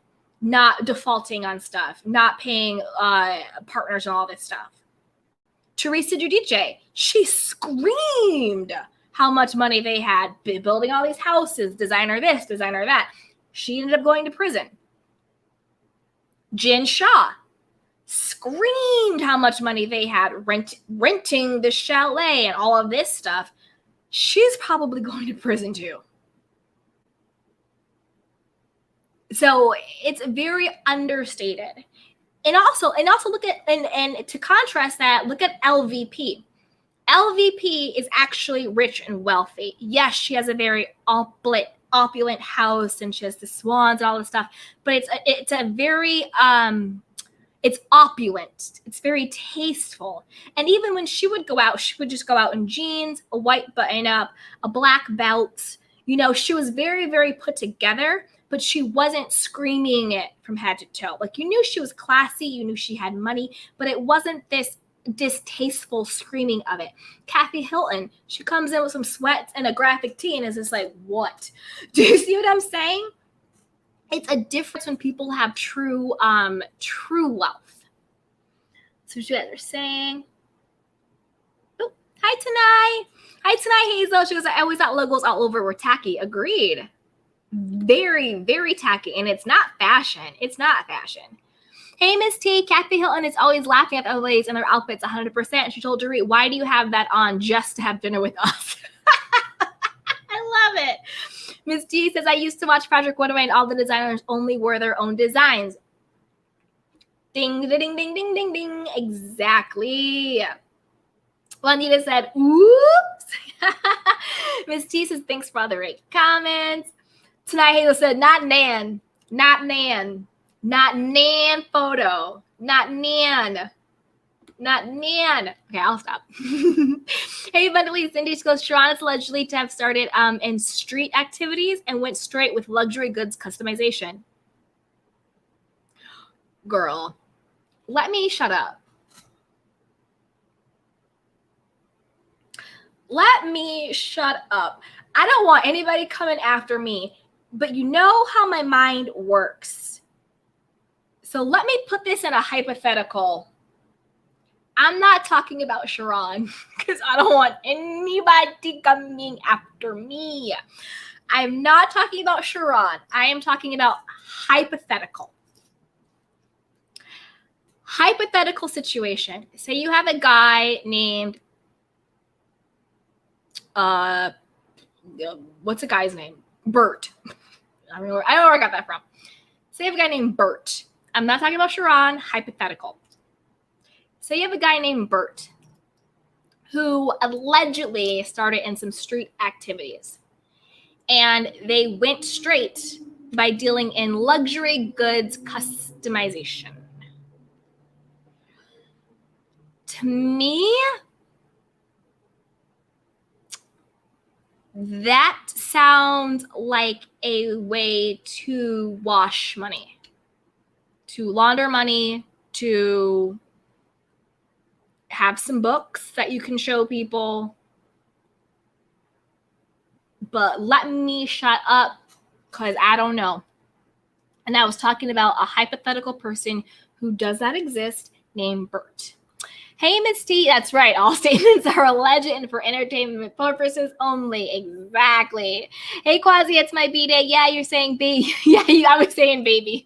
But thank you. Yeah, I was. Sorry. I was like, it's my baby. Miss T says, thanks for the super chat. Joanna Mora says, he raised him up until he was 5. Simon got in Falyn's head and blocked him from seeing or spending time with their son, allegedly. I need more proof of that. You know what I mean? I don't know. Something just doesn't sound right to me. Something doesn't sound right. Hey, Wanda Johnson, if Sharon has so much money, why was Falyn almost homeless? That's what I said! Yes, that is exactly what we were saying. Was almost homeless and Simon put her out. Bad credit and Simon had to get her replaced. Where's the child support? Yes, Wanda, I don't know when you joined, but that is exactly what we have been talking about. If you have so much money, baby daddy number 3, why was your baby mama and your son almost homeless when they could no longer stay in the house? Again, I don't think Simon was maliciously trying to kick him out. I think it had to do with the fact that he didn't have the money to stay in the house. You know what I mean? He was trying to flip it. He was trying to get some money back because he didn't have enough money to buy that house in the first place.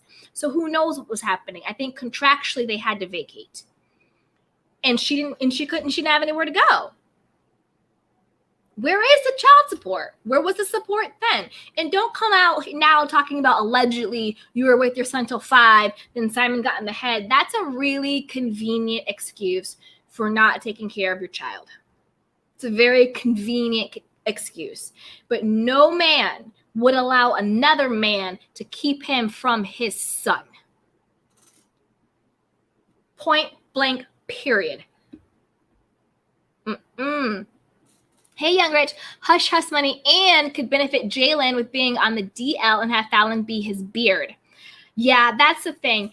I want to be very, very respectful and sensitive when we talk around someone's sexuality until and or unless that is how they choose to identify themselves to the world.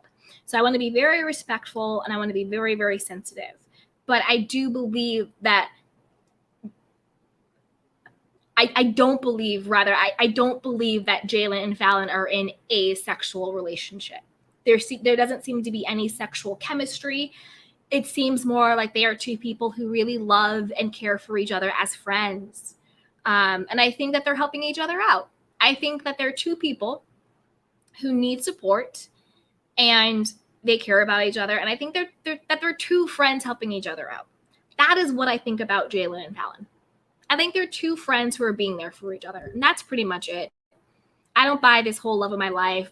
This is my woman. No, I don't buy it. But I also want to be extremely, extremely respectful to Jalen and however which way he chooses to identify and live his life, because that is his business. So I want to be very respectful when it comes to that. MT Calloway says Country Club of the South. Yeah, that's where she moved. Where'd she get that money? Where did she get that money? Adanadu says Falyn said her credit is now good. That was quick. Abundantly Cindy. Falyn had her YouTube channel since last December. She recently rebranded it as a family channel. Yeah, she's on some Latoya Forever stuff, right? She's on some Latoya Forever stuff. Ms. T, why would Falyn go to the same number as Edie and Portia? Why would she move there? I think she moved there because it's a really nice neighborhood. I think she moved there because she actually doesn't really care about Portia and Simon being together. She's in love with this married NBA player, allegedly. Falyn don't care about Portia. but they live in a really nice neighborhood. I think Falynn does care about money and her and fame in a different sense. Fame as in like the social media girl fame, right? That's also another type of fame. So yeah. Hey, tonight, Hazel. I sure did forget they were married. Thought it was finalized. No, that's right. They are legally married. She's having a whole baby with another man, married. He is claiming to be engaged to a whole nother woman, married. They are still legally married. Legally married. To the point where they're still legally married. If, God forbid, I'm not speaking this into existence, if something really bad happened to one of them, your legal partner is the one who has the legal say-so. When it boils down to it, they are not divorced. They are still legally married. Hey, Juanita, she goes, married. Yeah, married. They are still married. They out here playing in these streets like they're single people, but they're married to each other.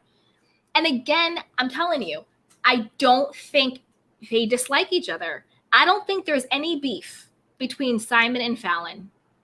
It's all for play. It's all for show. It's all to keep their names in our mouths, which my hands are up. We're doing right now. I'm doing a whole live on them. A whole show on them. Because they're doing their jobs. They're keeping the mess out in the public face. And I'm doing my job commenting on the mess. So that's why they keep going back and forth, to give the blogs and the YouTubers and social media and the executives and all those people something to talk about. But I do not think Simon and Falynn dislike each other. They came together with this scheme. It's gone a little haywire and hanky and honky, but they put together this scheme. Jalen and Falynn are best friends, supporting each other and helping each other out. I literally think it's that simple. Portia is being played like Boo Boo the Fool because she thought she was getting a money grab.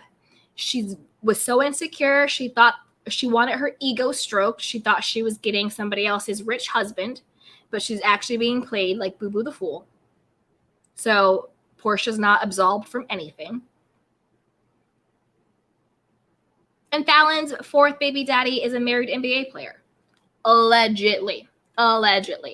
Hey, Shemai Singh, so YouTube ain't YT ain't paying to live near Nene. Oh, live Nene. Sharon ain't helping. Simon's money is gone. Celeb baby daddy number 4 is a sponsor for them all. He must be hella rich. Exactly. Thank you very much. Baby daddy number 1, 2, and 3 ain't helping. Because if they were helping, they would have already helped. She would have never been in that position in the first place if they really were helping the way they were supposed to be. Point blank, period.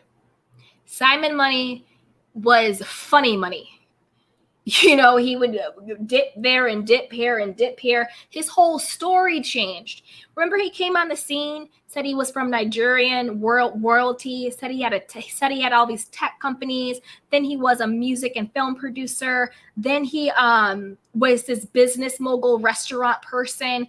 Then he said he was some public figure. And then when all of that got debunked, then he came out and said, no, I'm from humble beginnings. Why? Don't come after a man from humble beginnings. And I had to work and now I have my money. So which is it? Like, Simon, your story has changed 11 times because you don't have any money. Stop fronting. Baby daddy number 4 is subsidizing Falynn and Jalen, in my opinion. Ms. T, I thought the divorce was done. No, they are still legally married. Remember when it came out that they didn't, he had petitioned for divorce, I think in January, and then he took it back, and then he petitioned for divorce, and they kept saying in the thing, I'm still finalizing the divorce, not my divorce is final. They are still legally married, and when it all came out, I think they have another motion hearing, I think either September or October, I want to say, but they're still technically legally married. And from their own timeline, I don't know. This is Atlanta, right? Yeah, Atlanta. Because I'm in California. I was like, what are the things? I don't know divorce law in any state. So I definitely don't know about in Georgia. But I don't know how long people have to be legally separated before, because like in some states, there are different milestones depending on, well, Bill and Melinda Gates are the billionaires, so we'll leave them alone. But in certain states, there's certain milestones. Like you have to be legally separated for X amount of months or X amount of years. You have to have not been living in the same resident. That type of separation, to like you. So in certain states, you have to go through certain hoops to get the divorce because they don't want people just to like divorce willy-nilly, right? But no, they are still legally married. Yeah. KCB says that the divorce is finalized. No, it's not. Oh, she did? So Ada says the divorce has been finalized. Lisa shared the link to the court document. Really? Well, you guys are educating me. Maybe they rushed it.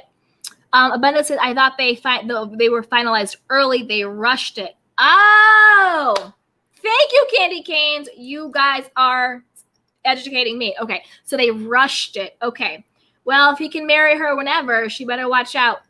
The divorce is finalized earlier this month. Okay. Thank you, guys. Thank you, Candy Canes. Thank you, Candy Canes. Thank you. Yana Rose says, this is one big ghetto hot mess. Ms. T says, absolutely. If you can't do it without the courts, get them involved. Yeah. If you really want to be in your child's life, you'll get the courts. You'll get anybody you have to get involved. Yeah. So that's right. So they divorced earlier this month, earlier last month. Okay. Yes. So thank you. Let's see that. Okay. Iron Rose. Hey, Iron Rose. Oh, I love your little icon. It's so cute. Yes, Candy, I've been saying this on a couple of sites that Falynn and Jalen are fronting that they're in a relationship. It's only so obvious watching them together. Yeah, it's very, very obvious. And yeah, for anybody just joining, I want to update, yes, that they are divorced. My beautiful Candy Canes came through. Let me see. Okay, here we go. Yay. Sumai Singh says facts at Young Roni, but yes. Abundant Listening says true. Sharon is prideful and would have said what he did. He's egotistical and petty towards Simon. Yeah, if he was helping, we would all know. He would shout it from the rooftops, right? Audacity of Ambition says, what I think he meant was that he was primary caregiver until 5. Okay. I work in the field sometimes. It changes at times, especially when it's between states. Ooh, but yeah, that's true. Hey, Shemai saying they would have been the first thing number 3 said. He would have said it after the Tisa interview. Exactly. If he was helping the way he should have been helping, he would have been the first. He would have been the first to tell us. Ms. T says, I definitely don't believe Falynn and Jalen relationship. No, not at all. Abundantly Cindy, Jalen better be wise before signing the birth certificate. That's taking it too far, Jalen. If you're listening, that's taking it too far. Hey, Shemai saying the house was on the market. Yep. Miss Kiki, that makes sense. Yes. Miss T, what did Falynn get out of the divorce? Any money?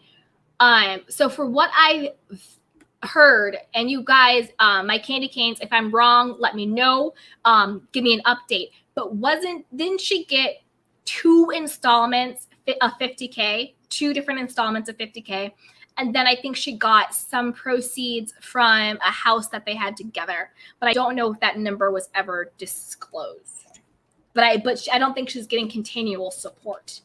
But again, it goes to the fact how Simon was pretending that he was some multimillionaire worth all this money, but your wife is only getting that, nothing's really adding up. Hey, Wanda. She goes, oh, and Wanda, thank you so much for letting me know that they are divorced. Shout out to all my Candy Canes who came through. Okay, Wanda says Jalen was supposedly locked up at the time Falynn would have gotten pregnant, so he can't be the father. Yep. Hey, abundantly Cindy, Falynn claimed he didn't pay her half of the home sale either for the prenup. There you go. Miss T, the timeline was a complete circle of confusion. Complete circle of confusion. Complete. And who knows how far along Falynn really is pregnant. Like, who knows? People carry to term. People give birth early. People give birth late. You can fudge that the way Phaedra did. Hey, somebody's saying she was escrow was expedited, so she had to go, contractually speaking. Exactly. She had to get out. Yep. SB, I'm with you on everything you're saying. Thank you, sweetheart. You too. Abundantly, Cindy, I wonder exactly, but Falynn hasn't said how far along she is. But Simon said in June she was pregnant. The timeline is sketchy, but I still don't think it's Jalen's. Yeah, the timeline is very sketchy. I don't think it's Jalen's. I think it's the NBA players. I don't think Simon cares because they're in on it together. Hey, Ms. Ava L. Candy, how do you know none of the fathers didn't step up to help? Falynn factually had a place paid for by Simon, and then she bought a home. I'm just sharing my opinion, right? And so the way I know none of the fathers didn't step up is because none of them said they did. Falynn hasn't said they did, and none of the three of them have said they did. So based on what they said, none of them stepped up. Based on what Falynn said, Simon stepped up when they had to get out of the house so quickly because of escrow and got her the apartment. And then she said she got her credit together or whatever, and then she was able to buy a home. Again, very, very quick. I don't really know about the credit stuff. Like, I don't know how long it takes to get credit up or bad, but it seemed like it took no time. Like, because this was all within this year, right? Like, I mean, it seems like it was long ago, but this was all within this year. So if in February, March, you don't have, this is all in this year, right? Check me if my mind is like being sketchy right now. But if you don't have good credit in February or March to get your own place, how did your credit magically improved in June, July, in 2 months to the point where you could buy a house? You couldn't get an apartment in February, March, but you could buy your own house in June or July. It works that quickly. I don't know. I mean, I don't know. I don't know what her credit situation was. I don't know how credit works. So I don't know. Like, I don't know. But it just doesn't make any sense. But the reason why I know none of the fathers stepped up to help, because none of them have said it. Hey, Quazia, it's my birthday. She goes, I think so too. Yes. Hey, Yanni Rosa, I bet Dennis drama looks small to Portia now. I know. She's like, I want those hot dogs back. I want that hot dogs back. I actually think Portia is still and always has been in love with Dennis. This whole Simon front, I think, is just a front. I think Portia still loves Dennis. And if she had it her way, she would get back with Dennis. Hey, Abundantly Cindy, Simon wants control over her life. Maybe. That's right, Miss T. Shout out to my mod. Thanks for all the great comments. Yes. That is right. Thank you guys so much. I love your comments. I love your perspectives. And thank you guys for helping me along. Thank you for coming through with the updated facts. Thank you for having your own opinion. Thank you, Candy Canes. I appreciate y'all. And if you are having fun, subscribe, share, and like this video. I appreciate you guys. Hey, SB, if Sharon Barber was living with Falynn and son until he was 5, and Falynn lied again about being with Simon for 5 years, the boy just turned 8. There's an overlap big time. Thank you. That is what I'm saying. Thank you. The timelines don't make sense. And it's also a very convenient story for Sharon to say he was taking care of the child till 5 until Simon came along, and then he just said, okay, fine, you take over raising my child. No, if you're truly invested, you don't give up those rights ever. As a parent, you don't. You fight for your child. And you're right, the timeline isn't making sense. The timelines just don't add up. Hey, Wanda. She was at Abundantly Cindy. Right, but her stomach says at least 4 to 5 months, and those videos are pre-recorded, so she may be further than that. Exactly. Quazia says not low-hanging fruit in eating. I mean, they picked the low-hanging fruit. They did. Hey, abundantly Cindy, true. At Wanda Johnson, she's giving Phaedra math with her pregnancy. Yep, she's small frame, so you can't tell if she's 4 months or 6 months. 1,000%. And when she was wearing those hoodies, posting old videos, angles, wearing stuff over, girl, we're on to you. And February, March, April, May, June, July, August, I don't know. Hey, Miss T, Portia isn't upset with Simon support of Falynn. Weird. And that part, Miss T, and that part. I know if I am with my new alleged love of my life, and every other day he is clapping back at his ex, we would have a problem and we would no longer be in a relationship, because that means clearly you're not into me and you are not either A, over her or over whatever drama you have with her. And that's also very embarrassing and disrespectful, right? It's extremely embarrassing for your man to be constantly so bothered and so constantly in contact and so constantly all about his ex. That is embarrassing. Big time embarrassing. If I was with a man and every other word out of his mouth was his ex's name, he would no longer be my man. SB, how did Falynn manage to put together a whole reality show style show with a producer and editor during her victim crisis and media tour simultaneously? Exactly, because it was all planned. Oh, it feels good when your conspiracy theory is confirmed, because it was all planned. Her and Simon put together this whole okie doke situation. Portia fell for it. A bunch of media outlets fell for it. I think we're all seeing the light now, but it was all planned. She came out with her claiming her last name, a whole reality show style YouTube series, a show. You're right, producer, editor, lighting, all of that stuff, skincare line, living now in this gated community. And it's called the Pinas. But yet you're with the love of your life, new baby daddy? Doesn't make sense. Why isn't it called Falynn and Jalen? Why isn't it called Jalen and Falynn? Whatever Jalen's last name, why isn't it his last name?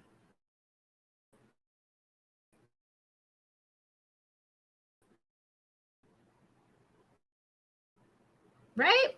Oh, we're back. Okay. Mrs. at B-Day. Ha ha ha. Mrs. good question. SB, Simon said she had money. Now we know Falynn blasted LaToya online about her job and said she started a petrol logistics company by the age of 30. Well, Tisa tore that down, but only dragged Simon. Yeah. I mean, this is the thing. Well, in Tisa's defense, because I like Tisa, and I think she does a really great job. She always made it very clear that her mission was to expose Simon for being a fronter. So she always made that clear. But at the same time, Simon said Falynn had money. Falynn said she had money. But then Falynn, out of her own mouth, said she didn't have any. But it goes back to it. Simon said he had money and he didn't. Now we have Sharon Barber saying he has money, but where from? But I'm not trying to touch that because I don't want anybody coming after me. Don't come after me. Please don't. Hey, Abundantly Cindy at SB. Exactly. Falynn is extending her 15 minutes of fame. Every time I'm over it, she adds some more or someone else adds to their 2 cents. Yeah, that's what I'm saying. This is very calculated and they're doing it to stay relevant. They're doing it for this, for us to be talking about them and to stay in the limelight, to get more followers, to get more subscribers, to get more sponsorships, to get more shows, all of it. All of it. And I bet you Portia's foot in the bill with Simon over there. What is Simon? Hey, Sam Blank. She goes, Mark Zuckerberg wears those plain gray tees. Yep, but they're custom made from him by an Italian designer, and they're $300 each. Yep, exactly. But they're plain. They're custom made from him, and you would never know it. You would never know it. Yep. Thank you, Miss T. Housewives is turning into life after lockup. It really is. The Real Housewives of Orange jumpsuits. That should be the All-Stars. That's the All-Star game. Orange is the new black. Reality, Real Housewives editions. Orange is the new black. Real Housewives. And just do a whole show on all the housewives and clink clink. Stand like Ashley and Michael dress very plain and they're actual millionaires. Yeah, very true. Very, very true. They actually have money. Hey, Monday, Cindy, a lot of Real Housewives lie about their wealth. Yep, Candy has money but doesn't flaunt it like that. Exactly. LVT is wealthy too. Exactly. Candy has more money than all of them combined over there in Roa, and she doesn't flaunt it at all. She's very, she's cute and she's great, but it's very understated. You know what I mean? She doesn't scream her wealth. Hey, Yanni Roach is laughing at Miss D. Hey, Sam Blanc, Ashley and Michael might be a bad example, though, LOL. No, it's a good example. I mean, they might be shady when it comes to, like fidelity and things like that, but I think Michael is actually wealthy. SB, does anybody remember when Falynn called Latoya poor? Oh, she did. Not poor. That was her read. This must be what poor people do because you're poor. Don't ever call people poor, classist. She did. Oh, I don't like that.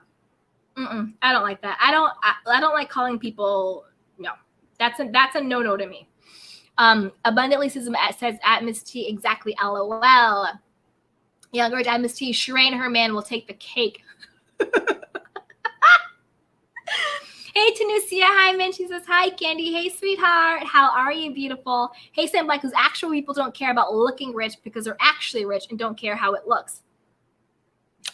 Bing. Bingo. Rich people, they know they're rich. They don't got to show you they're rich. Yeah. Hey, Tanusia. Hi, Min. Says, happy Tuesday to you, Candy. Happy Tuesday to you, beautiful. Yes, yes, yes. Hey, Young Rich goes, yeah, Candy looks super basic, but in like a good way, right? Like a cute, basic way, but she actually has stacks on stacks on stacks. Yanni, right? Does Bert live on Sesame Street? I don't know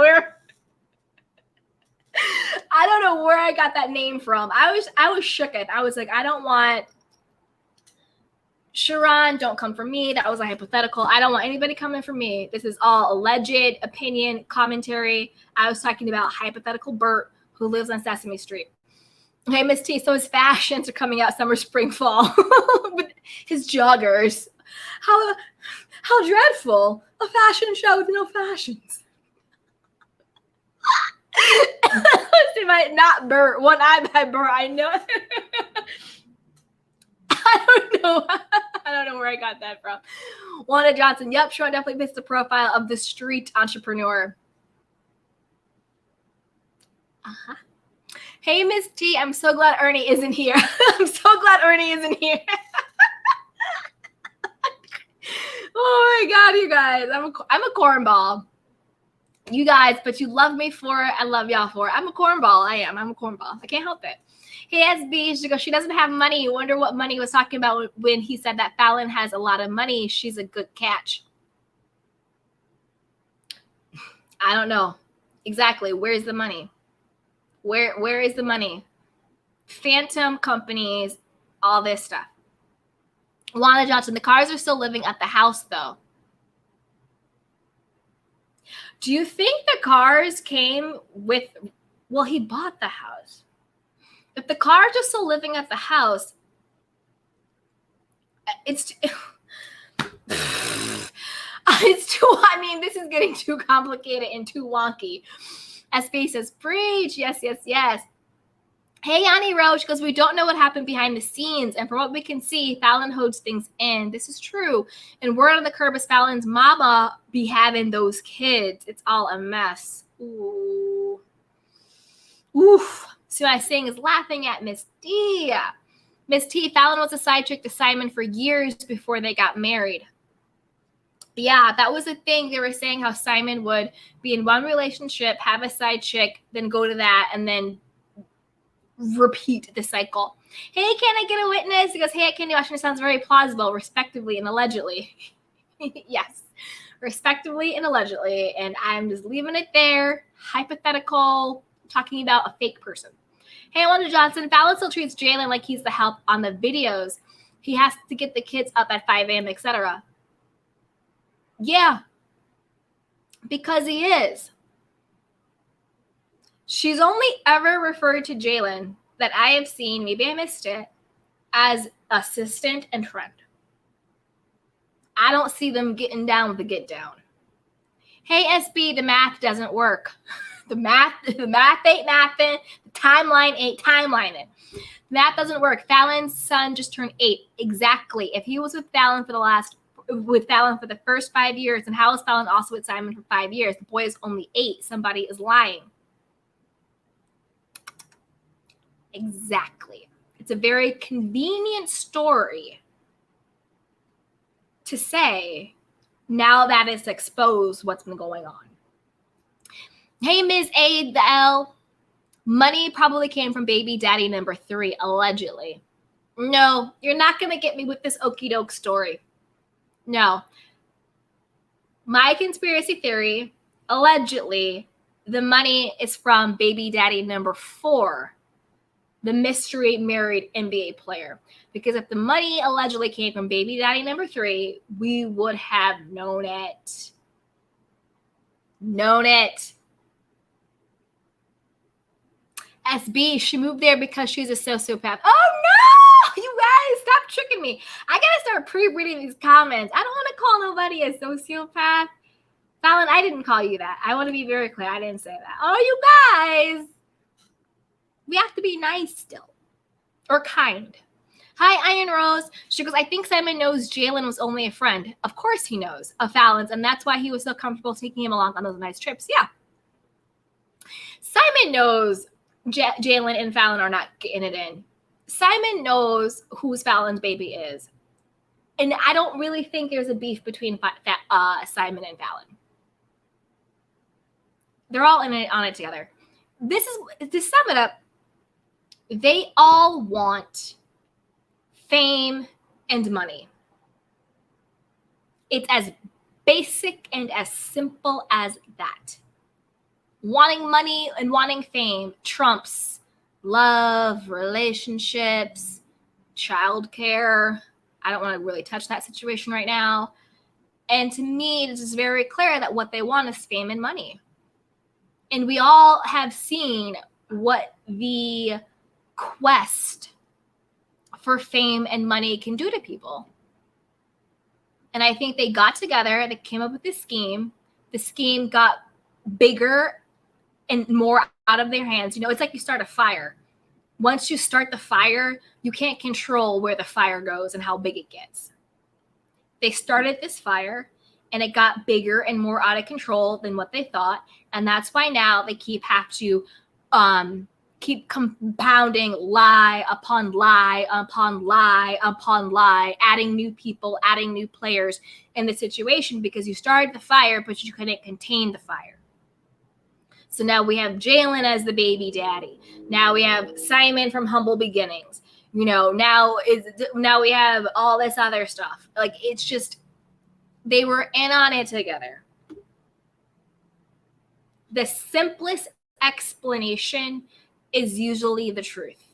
And as convoluted and as messy and as crazy as this whole situation has gotten, the simplest explanation is that they actually got together, came up with the scheme because they wanted money and fame. It's actually way simpler than Falynn and Simon were in love and had this great fairy tale marriage. Falynn was doing Instagram stories and was discovered by a producer for Real Housewives of Atlanta. She said no, she didn't want to be on the show, but they just hounded her until she said yes. She got on the show through her great friend Portia, who was dating Dennis, who is a great friend of her husband. They do business together because they're businessmen. And all of a sudden, she realized Simon was having sex with Portia, and now they're together, and now they're happily ever after, and she just happened to fall in love with her assistant and best friend and magically have a baby, and now they're living happy. Like, it's all too much. Timelines don't make sense. Math is not mathing. The simplest explanation usually is the truth. And in this situation, the actual simplest explanation is that they just wanted money and fame. They just wanted money and fame by any means necessary. And they started this fire, and it's bigger than what they thought, and they can no longer contain it. And that's why now it's become this big hot mess of baby daddy, paternity test, expedited divorces, trying to sell houses, lying about your income, lying about your all this other stuff. It's just ballooned. It's just ballooned. But they are getting what they wanted, at least a part of it. They're getting some type of fame and notoriety. People are still talking about them. They're still relevant. But I think the simplest explanation is usually what the truth is. They just wanted money and fame. They came together with this game, and now here we are. Oh, wait. Abundantly says, who is the married NBA player that lives in Atlanta? Who knows? Maybe he travels to Atlanta. Maybe, I don't know. Miss T. Falynn is a supermodel. She's gorgeous. She's a gorgeous girl. SB, Wanda says, that is so true. Somebody lying. Yep. Hey, Yanni Rowe, we super never saw her anywhere, Miss T. We super y'all. SB, but the divorce was finalized but the divorce was finalized about 3 weeks ago. It was rushed through somehow. Yeah, they both celebrated. Yeah, you know why I think it was rushed through? Because she's pregnant, and she's probably about to pop any day. And they probably wanted her to be divorced when she popped. That's probably how they got it rushed through. Miss T. Falynn is a supermodel. Duh. Y'all silly. Y'all is so silly. Hey, Ada. She goes, nope, the divorce has been finalized. Yeah, we went through that. Thank you so much for that. That was my bad. I did not get the scoop that it was finalized, but y'all checked me. So thank you. And that's right, Candy Canes. I appreciate you when you let me know when I haven't been caught up or if I misremember something. So I appreciate you, Candy Canes. If I misspeak or if I forget something or if my facts get jumbled, continue to tell me. Let me know. Don't leave your girl out here thinking she knows what she's talking about and she's wrong. Continue to check me and let me know. So thank you, Candy Canes, for letting me know. Abundantly Cindy said, Falynn is a beautiful woman, but I think she did catalog and light runway modeling. She's 5'7". Yeah, she did. Because she did do modeling because she came out and said how, what was that whole thing with that guy? Was he a designer who was on the whole Chrissy Teigen thing? I don't know. Let's see what they're saying. Okay. SB, I'm hoping Portia has more than that up her sleeve too. I hope so. I'm still hung up on Dennis giving her away like a deal or Celie's daddy on the color purple. How does that fit in? Okay, where I think Dennis fits in is I think that sadly, I think Dennis used Portia for a come up as well. Did and does Dennis have money? Sure. But like I said, people want money and fame. And we didn't know who Dennis the hot dog man was until. Ooh, we have someone. Hey, Asipwiti, I see you. I'm going to pull you up in 1 second after the Dennis comment, okay? Okay. So, sadly, I think Dennis I think he likes Portia. I think they have fun together. Do I think he had any intention of marrying her? No, because they would have been married if he did. I think Dennis got to come up. He's a fun boy. Oh no, a sip with D, come back. I want I want you to be able to talk. So come back. Okay. So I think that I think Dennis got to come up. Now we know who Dennis the Hot Dog Man is. And inadvertently, the more notoriety you have, the more money you're able to make. I think he made more money off of it. And I think that Dennis doesn't really care. Dennis is dating that girl, Megan. I don't know if they're still together or not. Dennis was like laughing and smoking cigars with his alleged friend who is now allegedly with his baby mama. I want Portia. I want more for you. Like, I want more for you, Portia. It's insane. Okay, so you guys are saying, Simai says Simon has monopoly money. Wanda Johnson says MT Fallon's professional baby mama. Not professional. Ms. Ava L says that makes a lot of sense. None of the baby's daddies were relevant until she became almost homeless. Yep. Exactly. Hey, SB, but they both celebrated online when it became finalized early. Yeah, they both get, they both can celebrate it because that, again, it goes back to it. They both don't care. Fallon is pregnant. She probably doesn't want to be legally married when she has another man's baby. Simon is out here fronting and pretending like he's going to marry Portia. We'll see if that ever actually really happens. Of course they're both celebrating because they both wanted it, because they both don't care. You only don't celebrate something when you're actually affected by it, when you're actually bothered by it. Like if I was in love with a man and he left me and my kids for my friend, you can say they weren't friends, whatever, for my friend, for my coworker, for the whole entire world to see, I'm going to be bothered by that. I'm going to be bothered by it. You know what I mean? Miss T, facts, but I don't think they got together. They don't care. That's right. Georgia doesn't have a separation period. Okay. Georgia does not have it. Okay, let's see what you guys are saying in the chat box. A sip with D. If you're still on, please come back. I would love to hear your perspective. And anybody else who wants to call in, the link is pinned. It's the number. It's the top comment. Okay, let's see what you guys are saying. I'm gonna skip down to here. Okay. Hey, Jody 149, where does the new baby daddy work? What does he do? Allegedly, he's a married NBA player. Allegedly. Hey, Angela Gardner, she goes, I saw the YouTube video of Falynn and Jalen's pregnancy announcements. I noticed that Jalen's legs were crossed, covering her stomach, and her legs were crossed to hide her bump. Yeah, because I think they're trying to hide how far along she is. Yeah. Hey, Miss T, that's right. All statements are alleged. Hey, Abundantly Cindy, I'm not watching Portia's spinoff. Me neither. The only other one was boring and drama filled with Dennis and their families. Yeah. SB says, I'm sorry. Why are you sorry, SB? For what? We love you no matter what. I don't know what you're sorry for, but SB, we love you. Keep your comments coming. They are great. So I hope we love you, SB. No need to apologize for anything. Okay, so Young Rich says, we need to find this married NBA like he was looking for that avatar. That should be the next investigation. Unmasking the NBA player. So true. At Young Rich, exactly. I know someone has to be researching it. Someone has to be researching it. And I know he's shook. He doesn't want to come out here because he has something to lose. Ms. T says, call nosy. That's so funny. Hey, Big Red.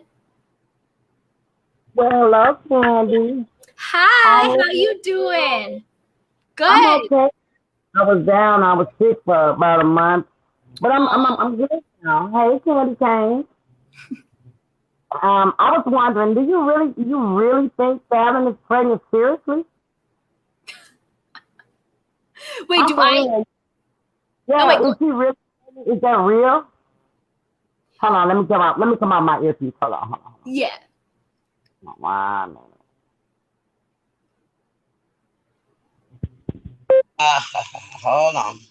Oh, okay. Can you hear me? Yeah. Do you think Falynn really is pregnant? Yes. I mean, is that real? Seriously? You think she's lying about a pregnancy? Well, this is the thing. But then who would she be pregnant by? Allegedly, she was allegedly dating a married NBA player. Oh, so wait a minute. So you're saying, because I've been lost in the sauce. Oh, okay. Let me get this correct. Yeah. I've been listening to you at work. I'm just getting home. You're telling me Right. That, let me get it right now.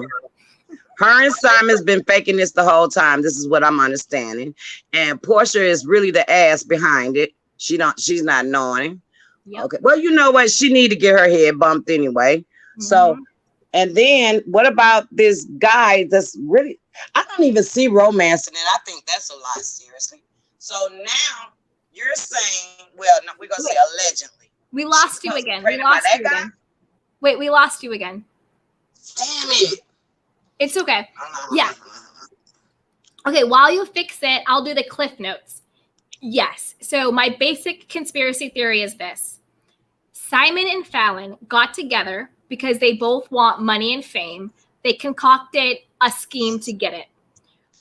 Portia fell for the scheme. She's actually the one who fell for this okie doke. Now, from there, they're pretending that there's this Falynn and Jalen romance, which we all can see is not true. They're pretending, Simon and Falynn are pretending to have these very social media beefs, which I think is fake and false, just to stay relevant in the blogs on our, keeping us talking about it. I do think she's pregnant. I think she's pregnant by this alleged married NBA player. She literally lit up when she talks about him. The way she lights up, she never lit up for Simon like that. Definitely not Jalen like that. She only refers to Jalen as the assistant and her friend.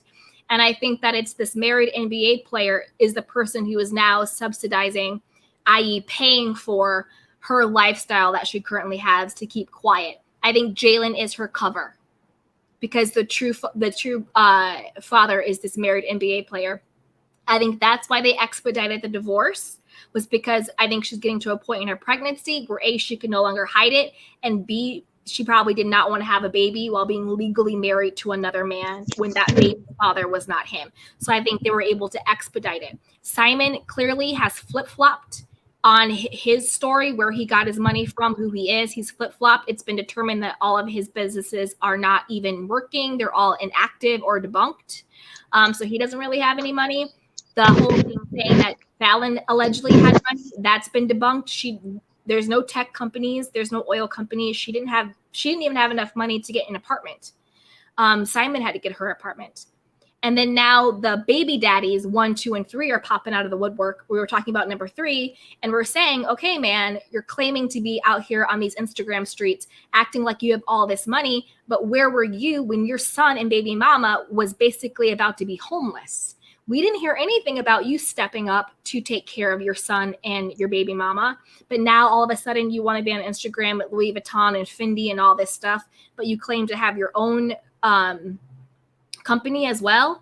So your own designer company. So that's kind of questionable too. Like, where were you in this whole situation? So that's kind of where we're at. But the bulk of the conspiracy theory is just that Simon and Falynn wanted money and fame. They came together with this cockamamie scheme. Portia fell for the okie doke because she was low-hanging fruit. And now the situation has gotten bigger and bigger and bigger and bigger. The more and more they get exposed, the more their timeline makes no sense, the more the math doesn't math, the more their lies get exposed for what they are, which are lies. Like, how did Falynn put together a whole reality-style YouTube? I forgot, one of my Candy Canes said it. Now all of a sudden she's working on a skincare line. She's calling her YouTube channel the Pinas. She has a house in a country club. She has lighting, a producer, an editor for her YouTube channel. But yet she was supposed to be like distraught and in mourning because her husband left her for Portia. It doesn't make sense. That's crazy. I think the only thing that makes logical sense, usually the simplest answer is the truth. The simplest answer to me is Simon and Falynn wanted to come up. And they put together this scheme for a come up. And it got bigger than what they thought. So they keep lying and adding fuel to the fire. Right. Suppose, just what if, though? I know all of that sound good, but what if Falynn be pregnant by Simon? Just what if? Okay. But isn't that why? See, and this is another reason why I know they're in on it together. Isn't that why? Didn't Simon put out the narrative that he had a vasectomy? Yeah. Because he wanted to make it clear that that baby was not his. Oh yeah, that's He said right. he had a vasectomy, right? And then he said he Right. had a Oh, you vasectomy, know what? and then Tisa and then made he that was known like, from the jump. right? So that again, it's just like he knew she was pregnant or he knew something was going on. He's coming out saying he has a vasectomy to keep his name out of the paternity or whatever he misspelled it. It's paternity. But he came out with a whole vasectomy story. Make that make So sense. Falynn don't need another baby. Her baby fathers don't take care. Allegedly, her baby fathers don't take care of. This is terrible. You know what? I'm sick of all of that.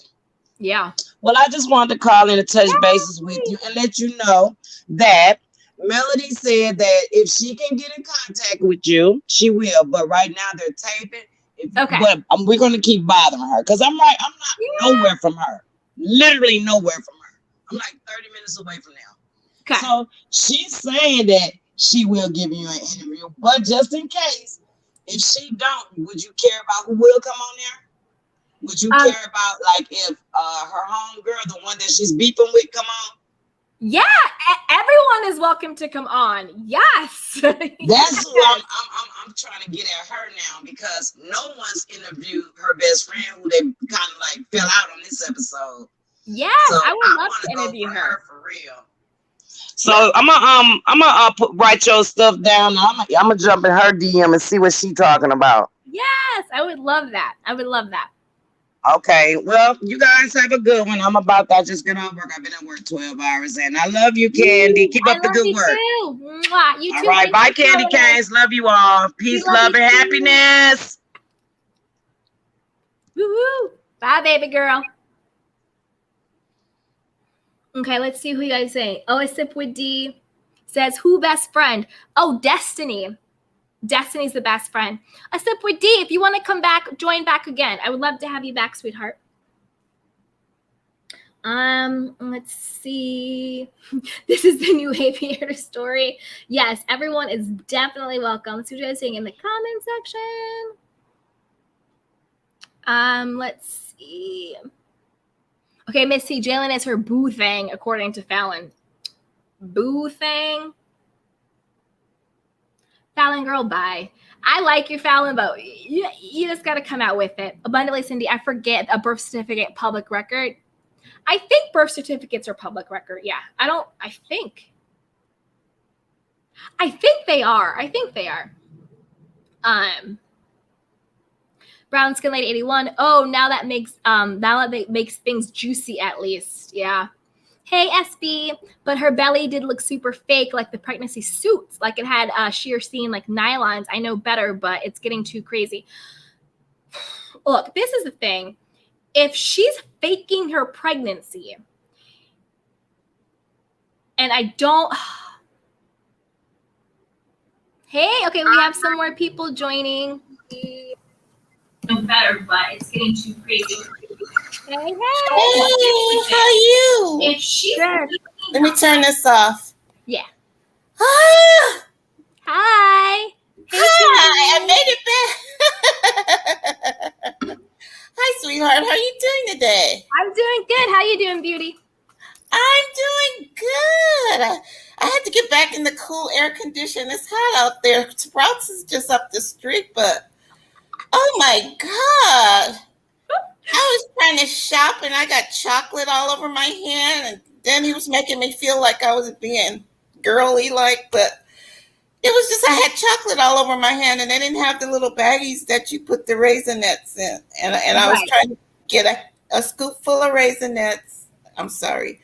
A scoop full of chocolate covered raisins and a scoop full of organic cranberry. Yes. And I don't know why they didn't have any bags, but I walk in the store. Whenever I walk in the store, I have wipes all in my hand. So I'm trying to pick up the Raisinets that I dropped on the floor.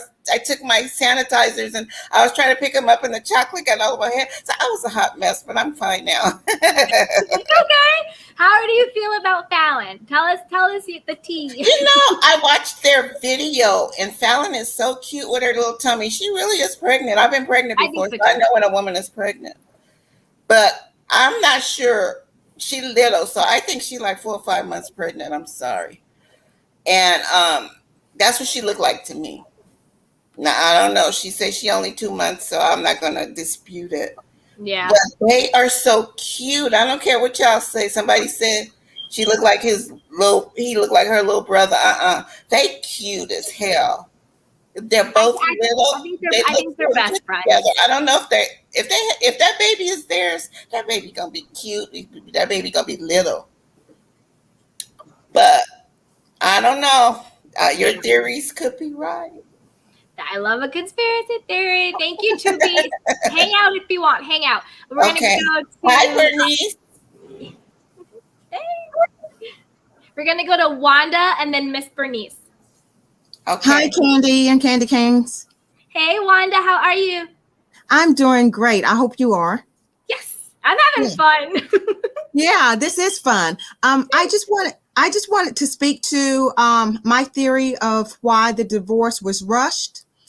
Because in most states, if you are married and you give birth, the husband's name automatically goes on the birth certificate.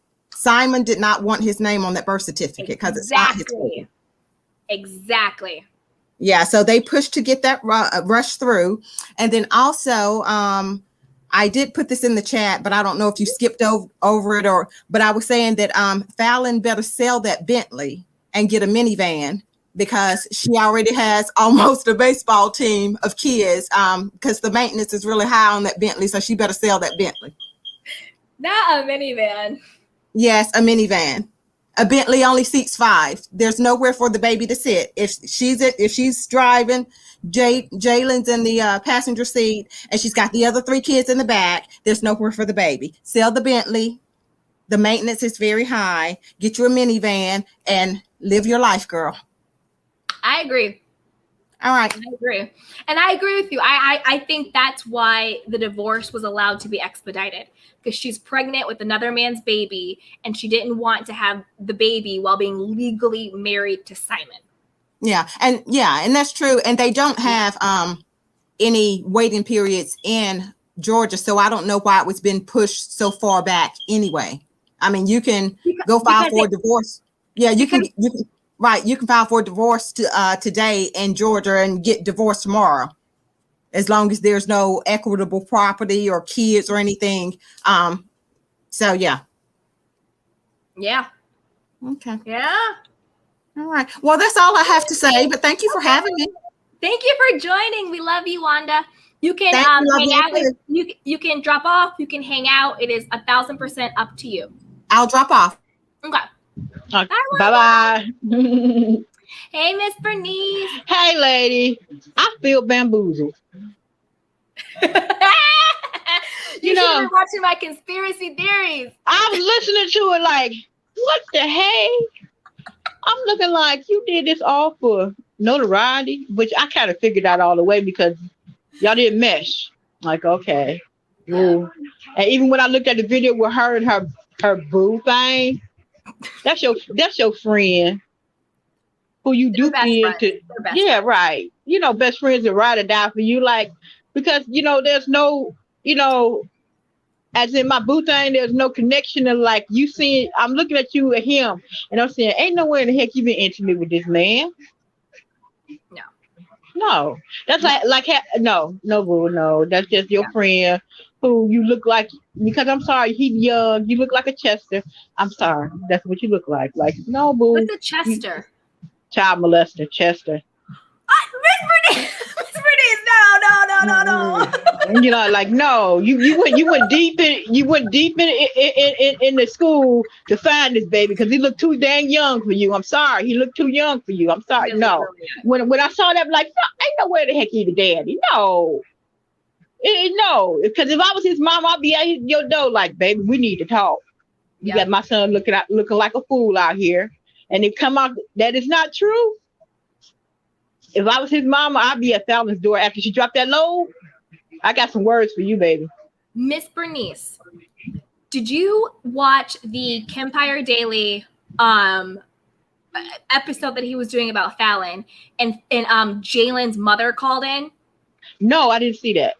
Okay, so to your point, let me tell you. Coincidental. I had called in just as like a caller on Kimpire. Shout out to Kimpire Daily. We Yes, love I love Kimpire him. Daily. I love him. Shout out Kimpire. I had called in and I was talking about my conspiracy theory that I had about Jalen and about Falynn and Simon, saying no, Simon and Falynn are both in on this, and that Jalen is now being pulled into it to help with the cover up. That was basically what I was saying. Right. A couple callers later, I forgot what the caller's screen name was, but she said, "I'm Jalen's mother."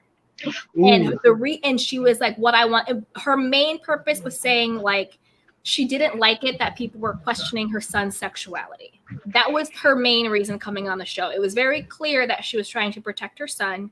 She didn't like people questioning his sexuality because obviously everyone has been saying it doesn't seem, you know what I mean? I'll leave it there. Right. I'll leave it there. And then she said, oh, but that caller, Candy, she might be onto something there. She was listening, and that's what I said. And then they also asked her, did you know about Jalen and Falynn being a couple? And she said no. She said, I know of them as being friends. And this is your mother. This is someone who is willing. Clearly, they are very close.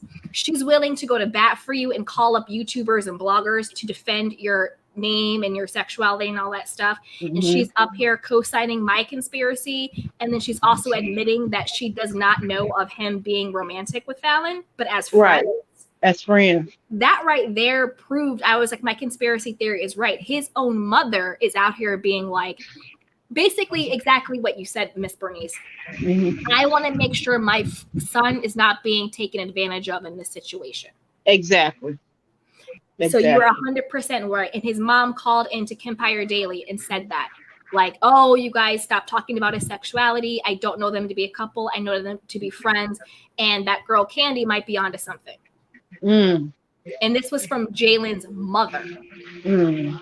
So, yeah, go ahead, Miss Bernice. And Portia better wake the heck up. Portia is the number one person who got bamboozled because Portia really thought she was doing something. She really thought she was doing something by stealing Simon. Girl, you thought you got a lemon. you bought a lemon. You thought you got a Lamborghini and you bought a lemon. You got a lemon. You better turn it. Was laughing all the way to her NBA player bank, allegedly. Allegedly, yeah. She better turn in that Bentley and get her. She can get a Tahoe. She can get an Escalade. You know, like she got kids. She needs something big. She don't need nothing little. Erica Girardi, she can get a range. Right. You're right. You know, like she needs something big. You know, like I'm looking like, because even when I was looking at it earlier and they had one of the baby daddies on there with Simon and his long dissertation he did on Instagram talking about fatherhood and responsibilities and all that stuff. Like, not dissertation. Simon, you're not the brightest book in the library. You know, you like see spot run, you know. Okay. And you trying to seem like you this big intellectual thinker and all this stuff, and I'm looking at it like, one thing, you over talking, you didn't get to your point, and you took forever. You're not that. No, Simon, just be quiet. Just be quiet. Just be quiet. Enjoy your relationship with Portia, who I hope like she buy a ball and get a clue that she got the frog instead of the prince, and she wake up and she walk away, and her and Portia Jr. be happy, and she finds somebody else that's gonna love her for her, and she can love that person whoever they are. Because I understand you looking for love, but you gotta look within in order to bring that out so you can track the right person. 100%. Because if Portia ends up marrying Simon, she's going to end up paying him alimony. Exactly. He ain't got no money. No. He ain't got nothing. No. He don't have not two nickels to rub together. No. And Miss Bernice, you are 100% right. Portia needs to get right within herself She needs to check her ego. She needs to admit that she made a mistake and get out of the mistake, because pride always comes before the fall. So if she is too prideful to admit that she made a mistake and she walks down that aisle to prove a point, she will be paying for that for the rest of her life, because you have to be very careful with who you marry and who you have children with.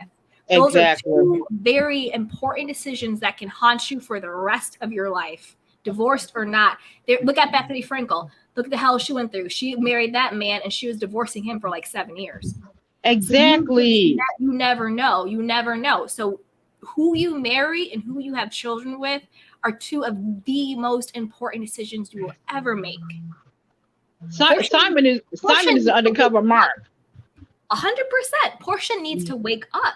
She was a target. She was low-hanging fruit because, unfortunately, for as beautiful and as talented and as successful as Portia is, she lacks self-worth and she lacks self-esteem. And that's why she was an easy mark for someone like Simon, who smells that on women. Mm-hmm. That's why she was an easy mark for Dennis, who can smell that on women.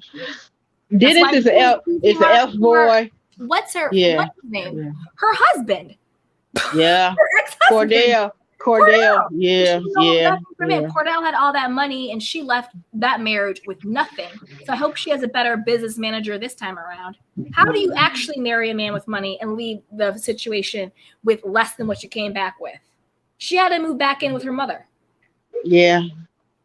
And he actually had money. So now you got a little bit of coin and you're going to marry a broke man and expect to come out better? Oh, no. Girl, wake up, Portia. Wake up. Because Simon going to turn into Mark. Kenya's soon to be ex. Easily. He going to go for everything. He going to get that attitude like, without me, you wouldn't have. I'm looking like, didn't I have all this before I met you? But you telling me I'm not entitled to it because I married you? No, it don't work like that. Exactly. Mark is another one. Undercover, or maybe not even undercover, but straight out narcissist. Mm-hmm. They care about themselves. They don't care about you. They care about how they can use you. Right. That's how narcissistic people work. They think about themselves. What do I need? What do I want? How can I use you to get my needs and wants fulfilled? They don't see you as your own person. They see you as an extension of what they want to get, whether that is money, whether that is fame, whether that's sex, whether it's attention, all of those things. How can I get my needs met? That's why they call it a supply. Because they see you for how they can use you. That's why it's called narcissistic supply. They don't even call it a person. It's you are their supply. How can they use you? Like a vampire, suck you dry. A vampire. And then toss you away. Soul suckers toss you away. And you got to be careful. I mean, I'm a very empathic person. So I always have to be very careful who I let in my life, because I attract narcissistic people like a moth to a flame. Because when you're empathic, you have that need to help, to save, to protect, to fix, to be there, to be wanted, to be needed, right? We feel what is empty in me is what they feel, and what is empty in them is what I feel. But you have to make sure that it doesn't become toxic. It doesn't become codependent. Right. Because it's this song that I love Christian Keys, because he's from Flint, from Michigan. And he played this song on Sunday. When he do on Instagram Live, he do it every Sunday for his fans and stuff. They ask questions, and he play music. And there was this one song he played. I forgot who the artist is, but it's titled "I'm Not God." And the gist of the song is, I can't save you if I'm always taking what's in me to feel in you. Yep. So if I'm not full and you draining me all the time, how can I save you? He said, I love you. you're important to me, but I'm not God. I can't save you. Only God can save you. So I got to step back in order to save myself, so you won't kill me. I'm like, dang, that's deep as heck. And also, that is very deep as heck. And to that point, Miss Bernice, it is very true. The thing about it, and again, why it's called narcissistic supply, where they suck and they need to keep finding people to suck from, is because no matter how much I give of myself to you, it will never be enough to fill you, because you're only filled from within. Only I can actually fill me up. Right. Only how I feel about myself, only my relationship with God, only the work I do internally can fill me up. That's why when you need to be fueled back up, you usually do things alone. Yes. You take time for yourself to refuel, right? You got to fill yourself back up. So no matter how much I give of me to you, it will never be enough to fill you. Right. The only thing I'm doing is depleting myself. And Right. then once you use me up, you're going to go on to the next supply. And I'm going to be over here empty and broken. Right. And you're not going to be thinking about me. You're going to be on to the next. Exactly. But it's a good song. It's called "I'm Not God." I forget who. It's on YouTube. Everybody Google it. Yeah, it's deep. Once you listen to the lyrics or what the person is saying, in order to save I got to think about myself first. Self-preservation. 1000%. You know, fill your cup up first. Right. If my cup is empty and you always coming to me for fulfillment, I'm gonna satisfy you when I can't satisfy myself. What the heck? Right. Exactly. When I look at Portia and Robin are so similar. Right. I just realized that Portia is the Robin of Atlanta, because they are always looking for somebody to love them. Yeah. They got people around them that instead of telling them like, baby, you need to change this, they're telling you wrong, because I'm sorry. Portia got her mama and she got her sister, and Robin is hurting, but Juan and Giselle don't see it. Yeah, they don't care. They don't care. How can the two people that you value the most in your life are supposed to have your back, but they can't see that you hurt? But you're supposed to be there for them, but they can't be there for you. Mm-hmm. 2B, did you want to join in? I want to ask Bernice, is it Sam Chet Music? SAMCHT? I think so. I'm Not God? Yes. And he has a stocking cap on his head? Yeah, that's it. Kevin Carter? Yes. Okay. That's it. Thank you. You're welcome. Yeah, that's it. Like, yeah, because even looking at Potomac, I was looking at and Robin always rah for Giselle, and I'm looking like, you going through depression. You need help. You need serious counseling. If not, you need to be in a treatment center for a weekend to get everything situated with you, because you're not functioning. You can't function. Exactly. And Giselle giving her this tough, well, I'm being tough with it. I know how to talk to Robin. No, you don't know how to talk to Robin. Mm-hmm. You're making it worse. You're not making it better. 100%. Right. And that wasn't even tough love. That was just shade. Like it was just shady. It was like this. It's like, just because you're being nasty doesn't mean you're being truthful. Right. I hate people say that. They're like, oh, I know the truth hurts. It's like, no, you're just being a nasty person. Yes, you are. Like, no. You know what I mean? Like, telling somebody the truth without compassion and without empathy, without kindness, is cruelty. Yes, it is. Who's being cruel? And we talked about it on the other live, how Giselle had the nerve, and Robin with her, I don't want to be disrespectful, but dodo brain at this point. Giselle literally had the audacity on national television to ask Robin, oh, have you been neglecting your kids? And then Robin, with her dodo brain, and I don't mean to be rude, I don't mean to be disrespectful, had the audacity to say yes. Yes. Girl, we already know the IRS is watching, the feds are watching, the police are watching. Now we have CPS watching. They will come get your kids. You just on national television, not only did you outline suffering from depression, and I don't want to make light of that because that's Right. a big deal. Yes. But now you also just admitted out of your mouth on national television that you are neglecting your kids. Children have been taken away from their parents for less. Yes. You are on camera admitting you're neglecting your children.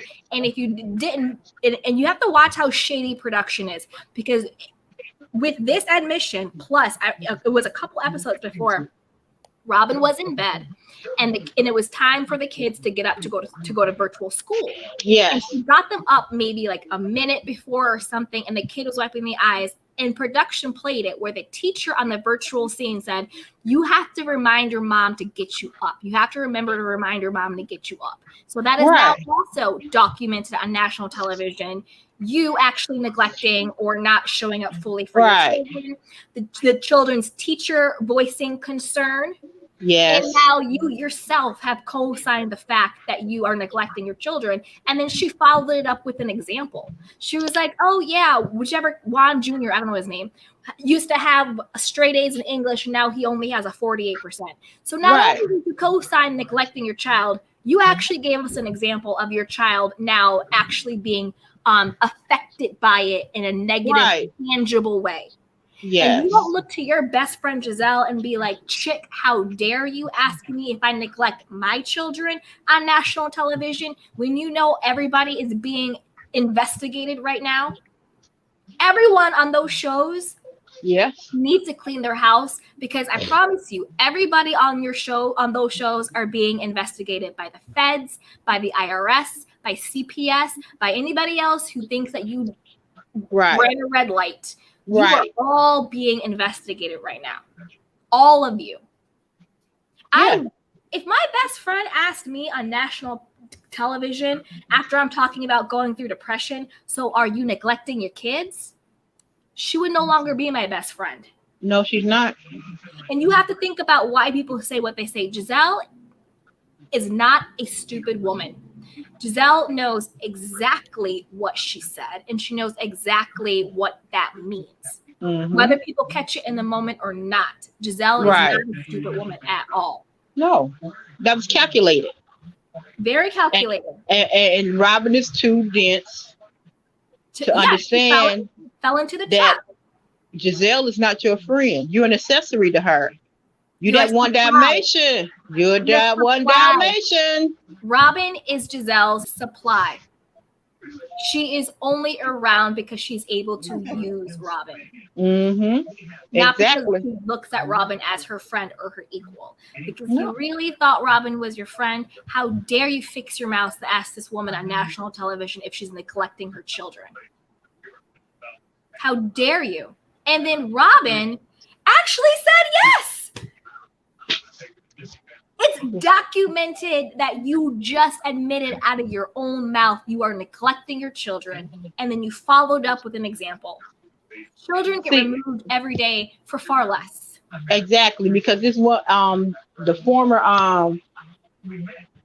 American Idol, they got their newborn back, but they still haven't got their toddler back. From the doctor saying he thinks he's being neglected. Yep. There was no proof that he was being neglected because you think.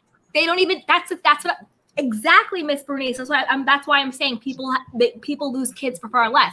A doctor, a counselor, a teacher can just have the assumption. They don't need the proof. Merely somebody's thoughts. Right. To mess it up. And you want to go on national television and co-sign the fact that you're neglecting your children? And then what if Juan decides to go off with his alleged girlfriend and wants custody of the kids?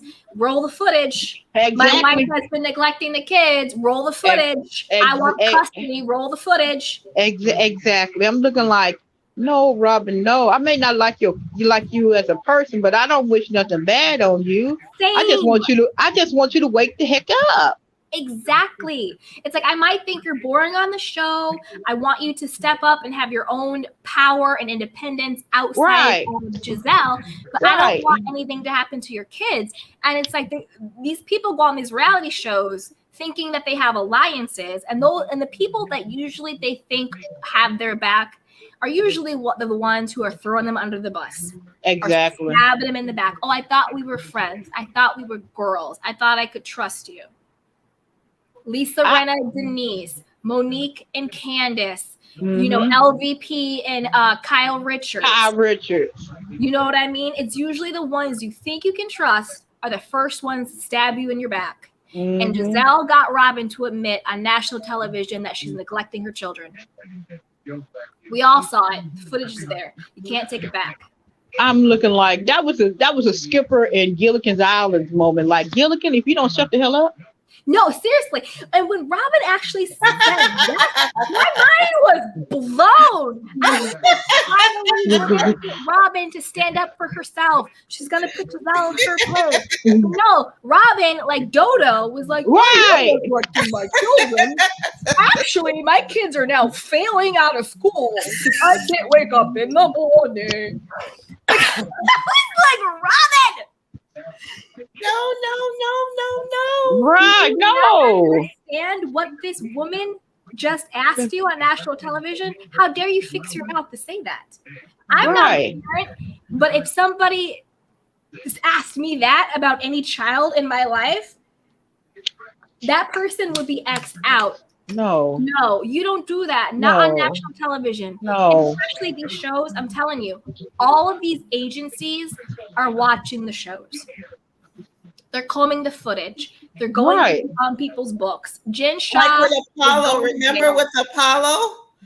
Apollo and Phaedra. Remember how the FBI came and got that motor? Did they come and get the motorcycle? Oh yeah, they got that from they got all the stuff that he had at Candy's house. Yep. Yep. Watch what you say, people. Yes. Exactly. Watch what you say. Watch who you trust. Be very careful with who you think has your back and who you think you're in alliance with those slick little comments. Even Lisa Rinna, who is going so hard for Erica Girardi, did y'all notice how she asked Erica, well, how would you hide the money? And then Erica was not Dodo the fool. Erica was on it, and she goes, oh, well, I wouldn't even know. Exactly. Right? Oh, well, I wouldn't even know. Same thing on Love and Marriage Huntsville. That's why I can't stand Tiffany. She got up there and opened her big mouth, and it was just like, oh, Monster was caught vaping. How dare you speak on a child, let alone a black child, let alone a black boy child, and put that out here and put that stigma out there on him. Maurice Jr. or Monster, or whatever they want to call him, is a minor child. He should be protected. You don't get on national television talking about a minor child's Exactly. That was dead wrong. Yes. Dead wrong. And now he has to carry that with him. Now he has to prove he's not that child. And he's a minor. And there was no legal action taken. I don't think any of that. So like, there could have been no record of it, but now there is a permanent national video record of it because Tiffany got out there and said that. And I think Melody knew.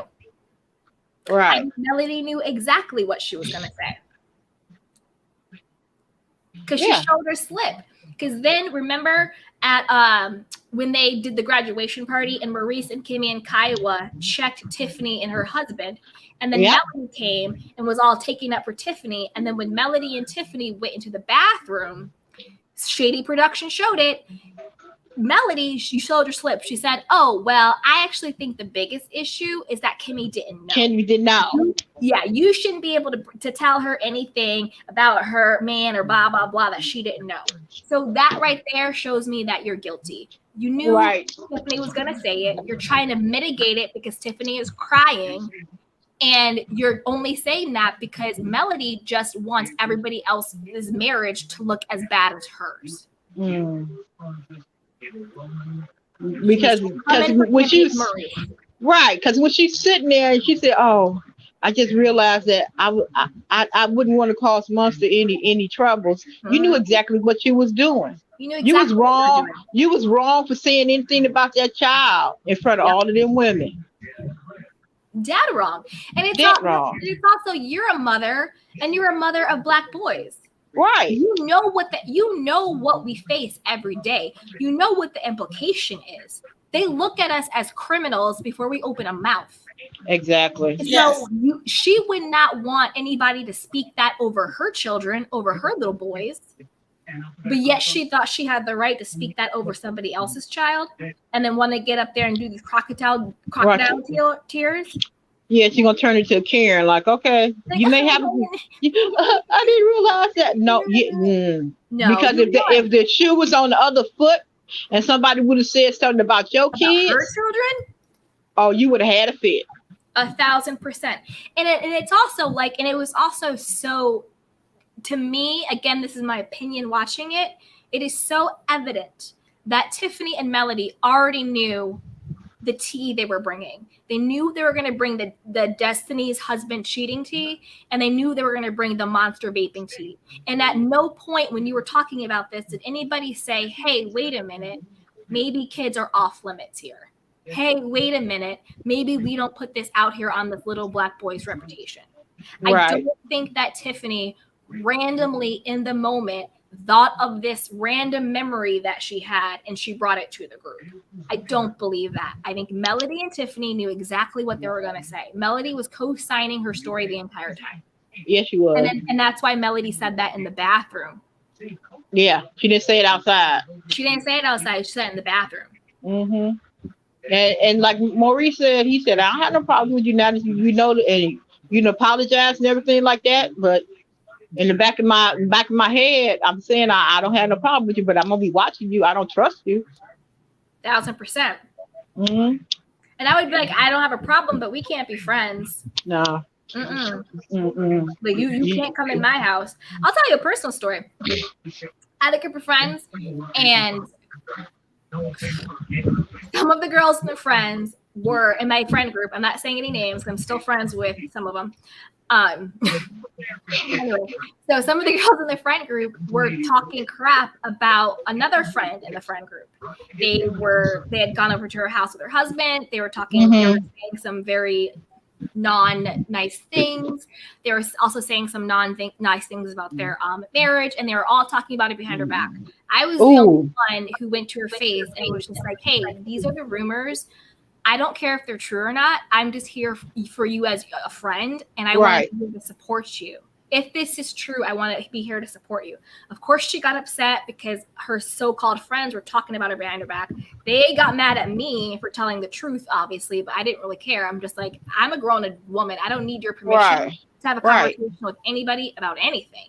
Right. But what that taught me was these particular women will never step foot in my house. No. These particular women will never be around me and my man. Because the way you treated her and the way you treat each other is exactly the way that you would treat me. Right. So you've shown me who you are. I believe you. I can kiki with you. I can do very topical stuff, but you will never be invited to actually participate in my life, because what you were doing to her, you will turn around and do to me. Exactly. In a heartbeat. And I have things to lose. So no, thank you, ma'am. Right. No. My mama used to say the same dog that brings the bone carry the bone. Exactly. And I also got annoyed at them because I was just like, how dare I was like, Shrey, I was like, who's gonna check me, boo? I was like, you're not gonna check me for telling the truth. You heard a rumor, you should have went to your friend and you should have talked to her privately. Right. What you did was you went around and you spread it, and you made it worse, and you gave it life. And rumors, whether they are true or not, have consequences. Right. Yeah. Once you speak something in the world, whether that is the truth, people have died, killed, lied, and stealed over lies. Yeah. Over lies. So when you speak that, you give it life. Yeah. You give That's the same thing with Giselle. Giselle is more concerned about her securing wine. She said, because you got that fine ass husband you got to worry about. Didn't I just tell you I'm going through depression? And you worried about why? Exactly. Honey, And I'm what? just saying, I'm a fine ass woman, and if he want keep me, he better get in line, and he better get me some. Right. That's Because right. He needs to be hiring me a therapist because I'm a fine ass right. woman. Exactly. I'm a fine ass woman. I'm the mother of your children. Right. Whether we are together or not, I'm holding it down. I may have made mistakes in the past, but I'm a human being. Everyone makes mistakes. If we are going to try and do this, let's actually do it. Don't come in my room yelling at me and telling me I'm lazy and unattractive. Ask me what is making me depressed, and let's figure out a plan to get better. Right. That's a partnership. Right. Because I'm not one of the athletes on your team. Mm-hmm. Yep. And it also speaks to Giselle and Ashley and Robin being messy about Wendy. Yes.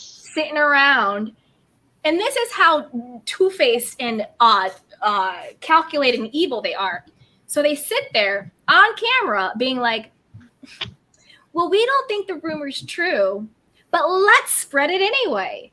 Right. You see what I'm saying? They try and cover themselves by saying, They well, we tried don't think it was true. Well, if you didn't think the rumor was true, why did you bring it to the show? Right. Why, if you didn't think this rumor was true, why did you bring it to the show? You brought it to the show to be messy. You brought it to the show to make Wendy a target. You brought it to the show to deflect from the mess in your own life that you don't want to talk about.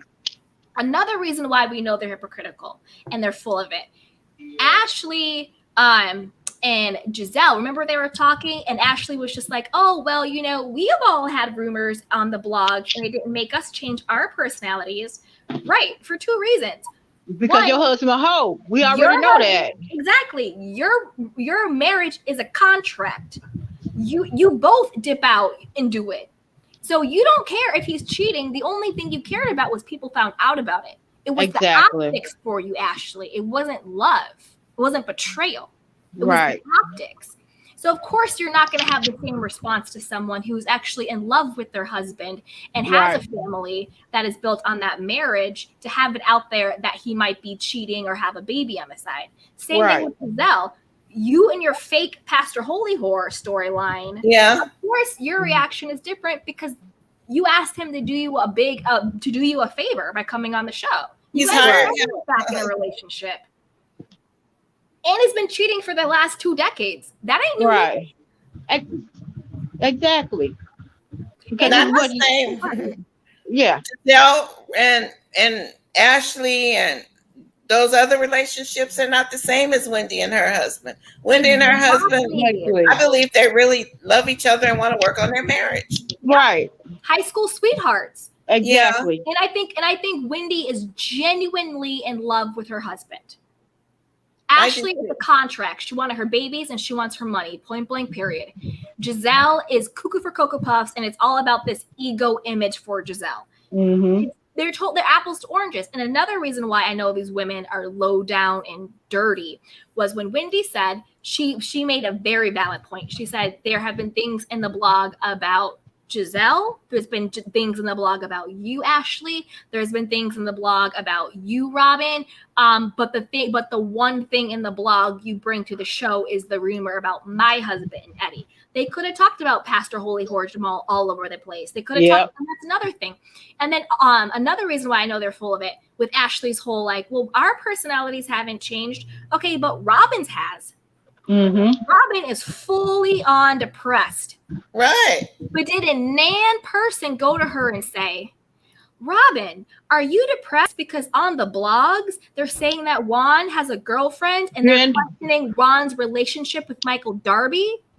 Robin, is that why you're depressed? Not one of them brought that up to Robin. Exactly. Then they want to use that as an excuse to go after Wendy. Oh, well, it's in the blogs and you've changed. So that must be why you changed. It was good for the goose is good for the gander. For the gander. Nobody brought up that maybe Robin is depressed because Juan has a girlfriend and his sexuality is being questioned in the blogs online. Nobody what's wrong with wanting to look cute for your husband? What's wrong with wanting to look cute for your husband anyway? Hey, What's wrong with looking cute for yourself? If you want some tatas, get some tatas. You want to look good for your husband, look good for your husband. Keep it spicy. Exactly. Right. They're just jealous. They're jealous because That's all it is. Neither one of them have a relationship. Wendy was 1,000% right. Robin does not have a relationship. Neither does Giselle. And Ashley's is just on paper. It's a contract. Yeah. She doesn't care who Michael sleeps with. She doesn't. No. She just cares about the optics. Exactly. Don't make me look bad.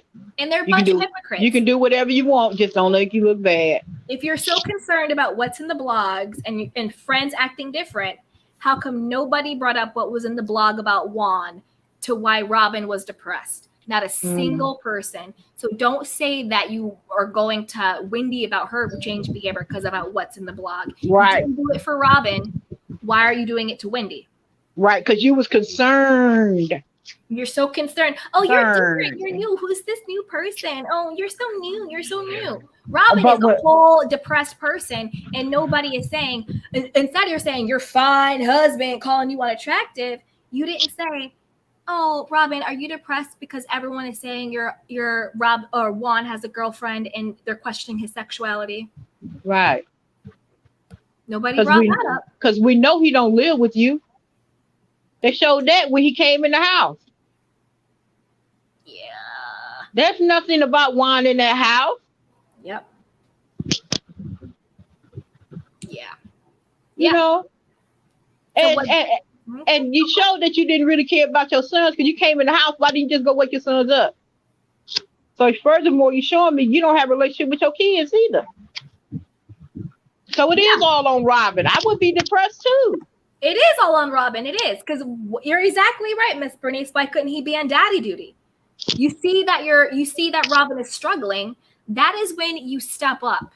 Right. You step up and you take care of the kids more. You do what you need to do. When your spouse, wife, partner, whatever you want to call it, is struggling, especially mentally. Right. That's when you want to take things off of their plate. Not shame them because they are unable to do things that are already on their plate. Right. If she could do it, she would. Mental illness is a very real thing. She's not sleeping in because she's lazy. She's not sleeping in because she doesn't want to be motivated. She's sleeping in because she's depressed. And depression is an illness. She's sick. It's a sickness. And instead of someone trying to help her, they're shaming her. If she had her arm cut off, would you be like, Robin, how come you're not a professional juggler? You know what I mean? Like, it's the same thing. If you are sick, if you are unable, if something is wrong with you, she's not lazy, she's not unattractive, she's not unmotivated, she's depressed. Right. And that is an illness. And no one is trying to get her help for it. They're just shaming her for it. Right. And calling her a bad mother. Exactly. Who neglects her children. And poor Robin admitted it. On national television. I'm like, when you're depressed, you don't really know how to have a comeback, and you don't know how to protect yourself. That's why I wish Karen or somebody had jumped in at that point. But I guess Karen said, she didn't look out for me when I was being attacked. So she's like, F you. Yeah. Robin attacks Karen on Giselle's behalf all the time. Mm-hmm. And you're exactly right. Robin isn't in the right headspace for a comeback and to be able to digest what's going on. But her best friend Giselle is. Yeah. Her best friend Giselle is the one who brought it to the table. She has Giselle's back, but Giselle never has her back. Never. Nope. Giselle flat out asked her, "Oh, are you neglecting your kids?" That's terrible for a friend to say in front of all these people and on nationwide TV. If you were really her friend, you would pull her to the side privately. I'm talking no cameras, no mics. You're not set up 1,000% actual private. And you say, girl, I see that you're struggling. How can I help you through this? Exactly. Maybe, Giselle, why don't you take the kids for a week? Give Robin a week to go to a spa or to a mental facility or be like, hey, I found 15 really good therapists. Let's narrow down the list together and see which one you want to go to. Right. let's start working out. Let's start doing a regimen or whatever it is. Let's figure out how to get you right. When your friend is suffering, you go to your friend and you say, I see you and I hear you and I'm here for you. How can I support you? You don't shame them in saying your fine husband is calling you unattractive. You don't shame them and say That's you don't want to be sociopathic behavior. You don't want to be broke again. Your bank account should be your motivation. That was very shaming and very. That was very shaming. Your bank account should be your motivation when she knows what Robin went through. You know that this man that she trusted stole their money, and then that man killed himself. And you want to say to Robin, well, your motivation to get out of bed should be your bank account. Giselle is evil. Giselle is very evil. Sociopath and a narcissist. What she says and does. This is some evil at work. And Wendy was right when she was just like, the life you're living now is God's karma for everything that you've done. Giselle is an evil, miserable Told her. That was a color purple moment. I love that. Till you do right by me. Right by me? Yes. And she pointed that finger? Yes. No, not everything you touch, everything you think about gonna fail. That's right. Everything you think about. You know that is serious when I say everything you think about gonna fail. Like, damn. You think about. But hey, yeah. I was like, Go Robin, Wendy. please. Don't if this the one time you should shut up. No, big bull, shut up. And Robin doesn't need to go after production. I saw some headlines that she had an issue with production. Robin, you need to go against your best friend. Yes. Who out of her mouth is the one who tore your whole life and existence upside down, back and forth. No, Robin trying to use that production because she said she didn't know about the rumors about Eddie. She said she never told me that.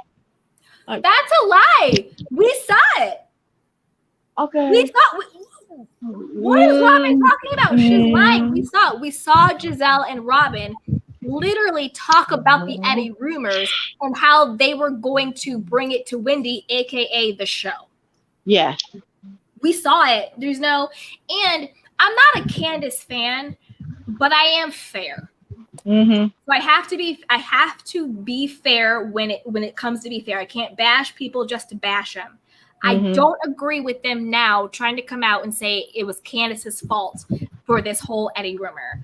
I don't believe that. How's it Candace's fault? They were trying to say Candace brought the rumor to the blogger who shall not be named, who was spilling the rumor out.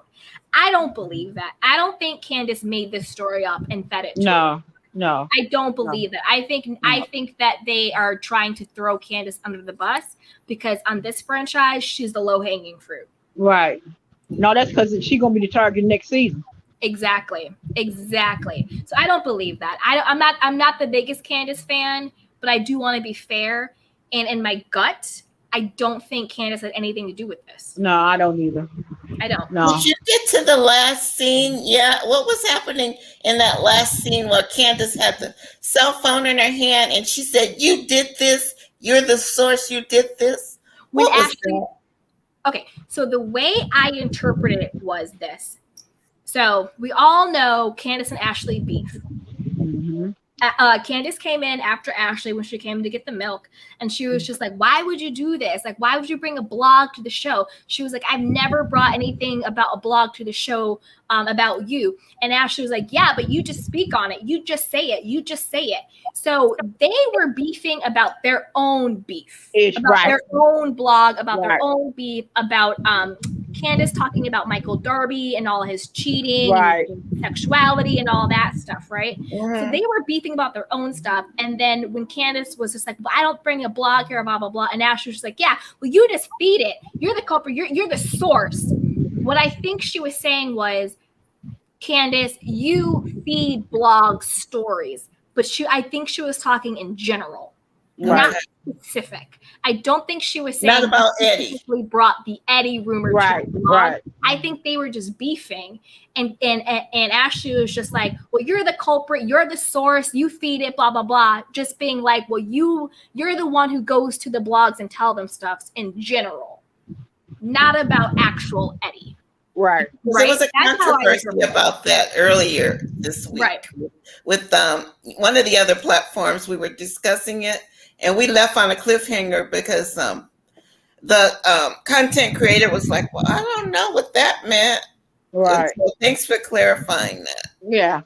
I think I'll go back and rewatch it, but when I was watching it, the way I interpret it was Ashley and Candace, they beef. And I think Ashley's comment was just in general, because they were talking about blogs and this, and she was like, well, you're the culprit, you feed it, you're the source. Just being like, you're the person, like you go to blogs, you sell stories, you plant stuff. I think it was just them going tit for tat. Right. It did not appear at all that About their situations. Okay. Yeah, about their Eddie situation. and Wendy. No. Right. And I don't think Candace fed this story to anybody. I don't know. No. They may have talked about it. They may have exchanged articles, but do I think Candace was the one who planted this story? No. Nah. And also, Candace is not the one who brought the story to the show. You can kiki, you can share articles offline. We all do it. If there's anything in the news about a friend or a coworker or whatever, we're all sharing stories back and forth. That's normal. Right. And the person who brought the story was Giselle, and the people who carried it were Robin and Ashley. And those are the people who are ultimately responsible for this being on the show. Exactly. So Robin trying to do the Ronald Reagan, I don't recall, Alzheimer's moment. Like she never told me. I said, dang, now you gaslight me because dang, after y'all went off on Wendy, y'all went back to y'all room and you said, well, you think we got in Wendy's head? You was happy about that. And we're gonna talk about her and Eddie. So you full participant, boo. So don't even try that. Of course they were. Full participants. Full participant. Beyond participants, they were the perpetrators. They conjured it up. Right. They talked about it multiple times. Right. Giselle and Robin talked about it. Giselle and Ashley talked about it about 2 or 3 times because they talked about it. Remember when they went? Was it the first time when Giselle and Ashley they was in a restaurant? They were in the restaurant. Then they talked about it again when Giselle was with Ashley and the baby pooped everywhere. Remember that? Oh yeah. Yep, at her house. Yep. They talked about it at her house. They talked about it again. She talked about it at least 3 times before going to Wendy. And then her and Robin talked about it a couple of times before going to Wendy. Wendy didn't even realize that's what they were even talking about. Right. Ashley brought it to her. Right. Because Wendy was only talking about them talking about her body. She wasn't even thinking about the rumor or Eddie. The only thing she was talking about was her surgery and her clothes. Because Dean came out there screaming, crying at Giselle like, I see black people. She gotta go, Mom. I can't take it.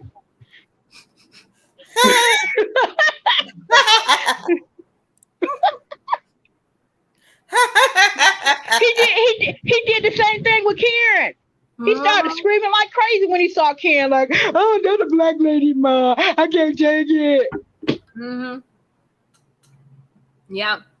Or like, okay, you have your family black, boy. You better get used to seeing black people. Then I thought about it. We talking about Dylan looks like Ashley too. Yeah, they have their own look. They do have their own look. Yeah, am I the only one? Y'all gonna think I'm crazy. I actually think Ashley and Michael kind of look alike. Like with like the forehead and like the ears. Yeah, they do, right? They do. Well, have you seen Ashley's biological father? She married her dad. Yes, she did. Yes, she did. Exactly. She married her father. They look like elves. I'm sorry. They look like elves. She married a man who she had to work for attention and validation and to be seen because her father never saw her. And so every day she fights for Michael to see her. Exactly. Because that's how it goes. Until you heal those wounds, you repeat the pattern because you're trying to get something that you did not get. And you're trying to get it from somebody else. So when that pattern feels familiar, you either think that's love, unfortunately, but it's not. But you go to what's familiar. Mm-hmm. That's sad. Yeah, that's really sad. You're so sad. true, bro. That's deep. That's so Yeah, deep. that's It's true. deep. And who else? We were talking about this on the other live. Who else married their father? Oh no, Letitia married her mama. Letitia married her mother. Yes, Miss Bernice, that's right. Yes, Letitia Letitia married her mama. in Marceau. Marceau Same is exact- Wanda all over. Marceau he is Wanda, and he is a walking male version of Wanda. Yeah, It's very, very similar, but a little bit different, right? But it's still very similar. She married someone who she constantly has to hustle for her worthiness, yes, her validation, and that Yes. she always has to be in service of. yes. Tisha is in service of her mother, and she is And she damn sure in service service of of her husband. She married her Yes. mother. Yes, she She did. married her mother. She married her mother. Her mama done messed that child up so much A lot. that when now she gave Melody a bottle of the champagne. When she found out that Marceau gave her a bottle, all of a sudden Marceau want Melody. It's sick. And did you notice in the last 2 episodes, allegedly every woman on the planet wants I'm gonna Marceau? go, y'all. Yeah. Tisha was Okay, like, lady. Oh, Kiowa in the red dress wants Marceau. And then, Right. did you notice at the Taco Tuesday when Kimmy was just, bye, 2B. But you Bye, did. 2B. Love you. And then did you notice that at Taco Tuesday, when Kimmy literally just was laughing and kikiing about liking to touch people, Tisha was like, well, she better not want to touch Marceau. She better not want to touch Marceau. She did touch him. Right. Right. Don't nobody want Marceau but you. Yeah. Marceau is not attractive. I'm sorry. He's not attractive. Maurice is cuter than Marceau. Yeah. Okay, wait, let me see what they're saying in the comments. Somebody said read Carter comment. Is it Robin Carter, Misty? I'm late to the party, but child support for a child, not for mom. Once she get married, she is the ex-husband's responsibility, so Simon's supposed to step up as far as living arrangements. With all due respect, I don't agree with that. I don't agree with that. Just because someone gets married to somebody else does not negate your responsibility as a parent to your right. children. So I don't agree with that. I appreciate your opinion and I honor your opinion. I respect your opinion, but I don't agree with it because I don't care who you get married to. If that is my seed, if that is my child, I'm going to be a part of my child's life. Right. So I don't think that just because Falynn got married, that absolves her baby daddies of their responsibility to be fathers. That's not how that works. Hey, Asif with D, go ahead. Hey. Hey. Yeah, I was wondering that. Hey. Oh, you are so pretty. Hey, girl. Hey. You're so pretty. I like that hair color. Yes. Thank Ooh. you. I'm trying.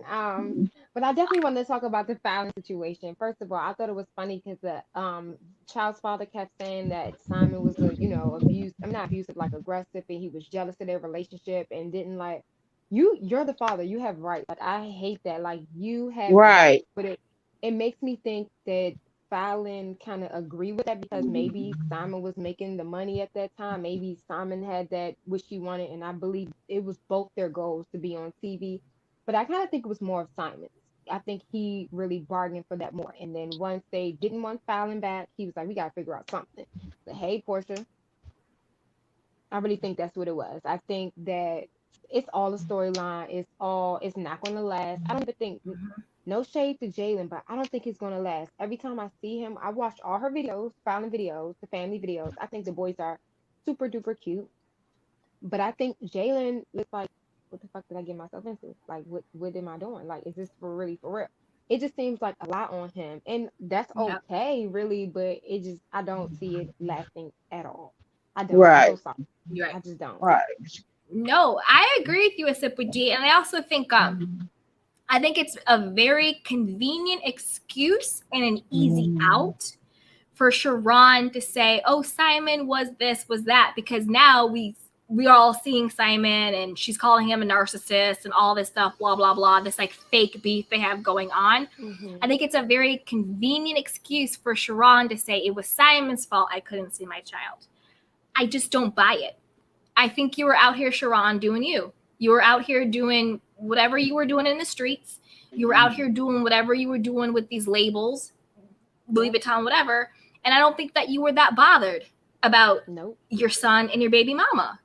And I think now that you think you have the opportunity to have a come up because your baby mama has some clout now, and now you kind of want to chase that because now you're coming out the woodwork. We didn't know who you were. Now you're coming out the woodwork trying to be this designer rich person, but you're trying to clean up what you didn't do. I don't believe you, Sharon. Again, this is alleged, my opinion. I think that you were pretty much absentee until now. And it's a very convenient excuse to say that Simon kept you from him. And Sharon, looking at your photos on Instagram, I don't think that you are the type of man who lets anyone keep you from anything. Yeah, exactly. Okay. You don't look like some punk. You don't look like some punk dude that's just gonna go away because Simon Guodabia said something to you about your son. I don't think so. You look like a man that you get what you want, Sharon. You don't look like a punk. So I highly doubt Mr. Simon Guodabia was able to punk you out of raising your son. I don't see it. You were busy doing you. Just say what it is. Say, I was busy doing me, but I'm going to be better moving forward. I would respect that because that makes sense. You're a human being. You didn't do what you were supposed to do. Take accountability for that and say, I'm here now. And moving forward, I'm going to show up for my son. I'm going to show up for my baby mama. But don't come out here and act like Simon Guodabia punked you out of raising your child. I don't believe it. You're not a punk, Sharon. You're making Louis Vuitton bulletproof vest. You're not a punk. You're not a punk. You're not a punk. Really? Simon Guodabia did not punk you out of raising your son. Don't believe it. Don't believe it. Something for him to say right now and to grab right now because they're in the hype right now. Because where was all this? Even if that is even the truth, where was all this when he was on Real Housewives of Atlanta and Falynn? You could have been said something. That aired how long ago? That was filmed how long ago? I mean, you could have been spoke up. And then, are we hearing anything from the other children's father? Because there's two more. Right. There's two more. And Falynn hasn't really said much about him either. Oh, yeah, he's right. He's true. That's right. He's been there. She's kind of mute about it. So I want to see what's going to happen with them. I do. I'm kind of like tuned in. I know everyone is like kind of bored with it, saying like why we care and everything. I think I keep saying the reason why I think that we're kind of tuned in and think it's juicy is because Simon kind of out her already and kept saying like, oh, she's pregnant. She cheated on me. She cheated on me. So I honestly think she's probably a little far along than we think. And be honest. I think she's going into her third trimester. Yeah. I think so too. I think that she is very far along than we think, and I think that it could be a possibility to a lot what Simon said. You know, I just do, and I think she's a small girl is why we can't really see it so much because she's been pregnant through the Tisa Tell. Last time we seen her full body really was on Real Housewives. Oh, when that nose get wide. Oh yeah. Gotta let you. Oh yeah. Hello. When they go in their third trimester, because I got a bunch of great nieces and nephews. When they go in their third trimester, that nose go bam. Everything you swollen. Everything like bam. Like, oh girl, covering up everything. Big hoodies on these interviews. She was covering up. She made sure. Like I was even looking through the mirror, like through her window, like trying to see the reflection, trying to see what's really going on because I just don't believe it. But you know, I wish her and the babies the best. You know, me too. Whatever she has, you know, and Jalen, you know, but I just don't really see. I see Jalen getting very overwhelmed. He looks like he kind of looks like he's doing a lot that he really bargained for. And I think it's going to hit once the baby comes because that's even more of a responsibility. Right now, it's fun and games. We can lay up, we can, you know, laugh, and you can be friends with the boys and everything. But what happens when you really got to put that foot down and they're going to get you like, you're number 4. You know what I mean? So I don't know. And what happens when you have to say that this child is yours when it's not? Right. I'm not putting that on myself. You my friend, I love you, but if you actually think I'm about to sign this birth certificate, no. It's one thing to say it when it's playtime, exactly like you said, a sip with D. It's one thing when it's playtime, but when that baby is here and you are the one who now has to say that's your child and it's really not your seed. I think he's going to sign that birth certificate. I think he's going to sign it. I Just hope not not. being You know, smart enough. he She better might not leave do the it blank. right. She might leave Right. it blank. Some people leave it blank. Mm. Sometimes you don't have That'll probably to be her put a best name bet. in. No, you don't. That'll probably be her best bet. I think Yeah. that's her best bet, honestly. Yeah, it's a He- lot. he- Like yeah, it's a right. lot. Because It's a lot. because I feel a woman should enjoy her pregnancy. Her body goes through the changes. Dolly can't even enjoy this pregnancy.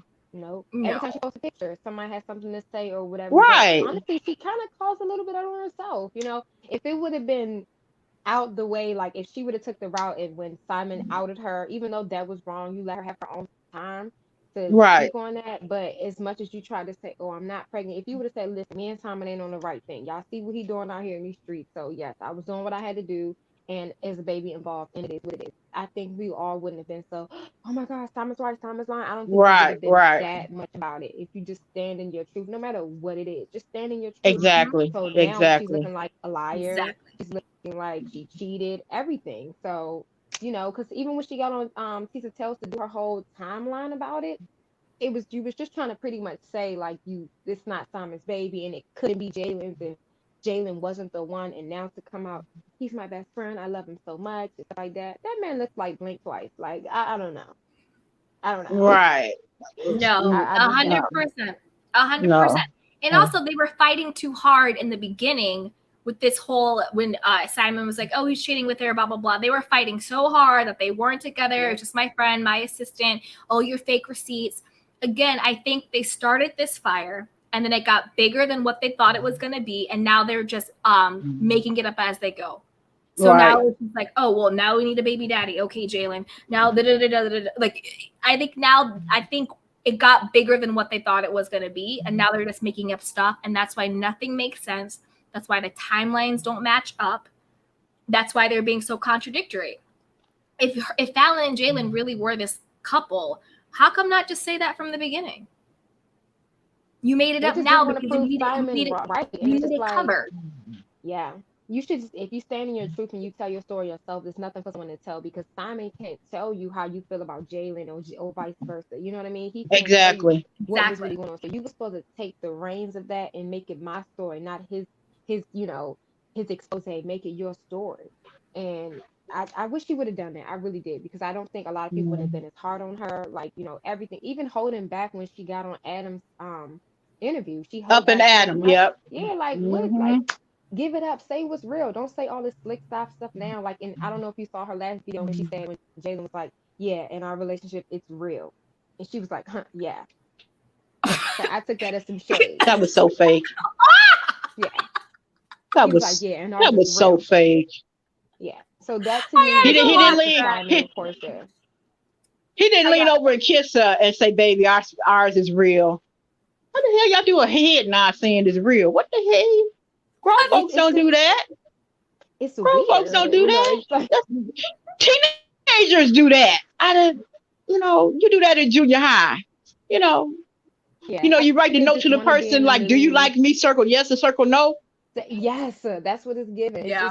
just it's not. It's not. But I wish her the best. I wish the baby the best. I do think she's really pregnant for sure. But time will Hmm. tell. And I also, if you listen to her when her video, she said, my babies always come early, and I think this baby might come early. She's Mm. no girl. We onto you. We onto you, Fallon. You're planting Hmm. these seeds because you're trying to figure out a timeline to work. Right. You Yep. doing the So Phaedra. boom, when she You're got doing the a Phaedra babies Faye. early, Hmm. that's what I tell you. I don't know, but that's why I say if you stood in your truth and say yes, that's true. Some of that part of that, but let me break it down because at that point you kind of still had an upper reins on Simon in a sense because we saw that he had multiple wives, we saw that he Yep. was divorced, we saw those things that he had the revolving door of women. You know what I mean? Even though you kind of did Right. too, girl, but you was supposed to own that, take that, and spin it to my story, not I'm getting exposed. So you didn't Right. do it right, and it's just a mess. I know you guys touched on Love and Marriage Huntsville a little bit.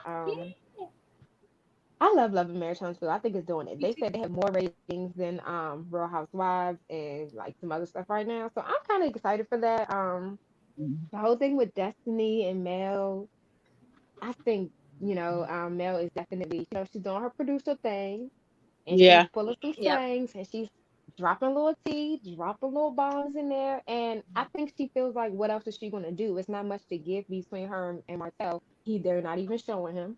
He's a friend of the show at this point, and they probably really getting along. You know what I mean? At this point, there's not much through social media. There's not, and she's probably like, what drama can I bring up? It's Uh, already affecting the kids. So I think that she just got to play this. Before Destiny told us that she was divorced, and she told us on filming already. So Melody didn't know. So I think Melody felt at that moment, I'm the only one that doesn't have a husband right now on a show that's surrounded around marriages. So I think she felt like I right. need to play that role because everyone else Mm. is going to be in their marriage. I have nothing right now. So I think she's spraying a little tea and a little bombs going on.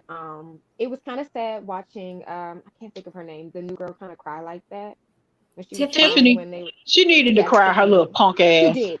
She did. She Yeah, did. she She did. needed to She cry. did. She needed to But it cry. was just She like, needed to cry. wow, she did because I did not like what she did. That was so distasteful. That was so wrong. You don't play. And then what made me, it didn't even come from the school or nothing she worked with. So I guess it came from her husband because he's the coach or something. So Yeah. it came from something that he's confiding in you at home as his wife. And then you do that.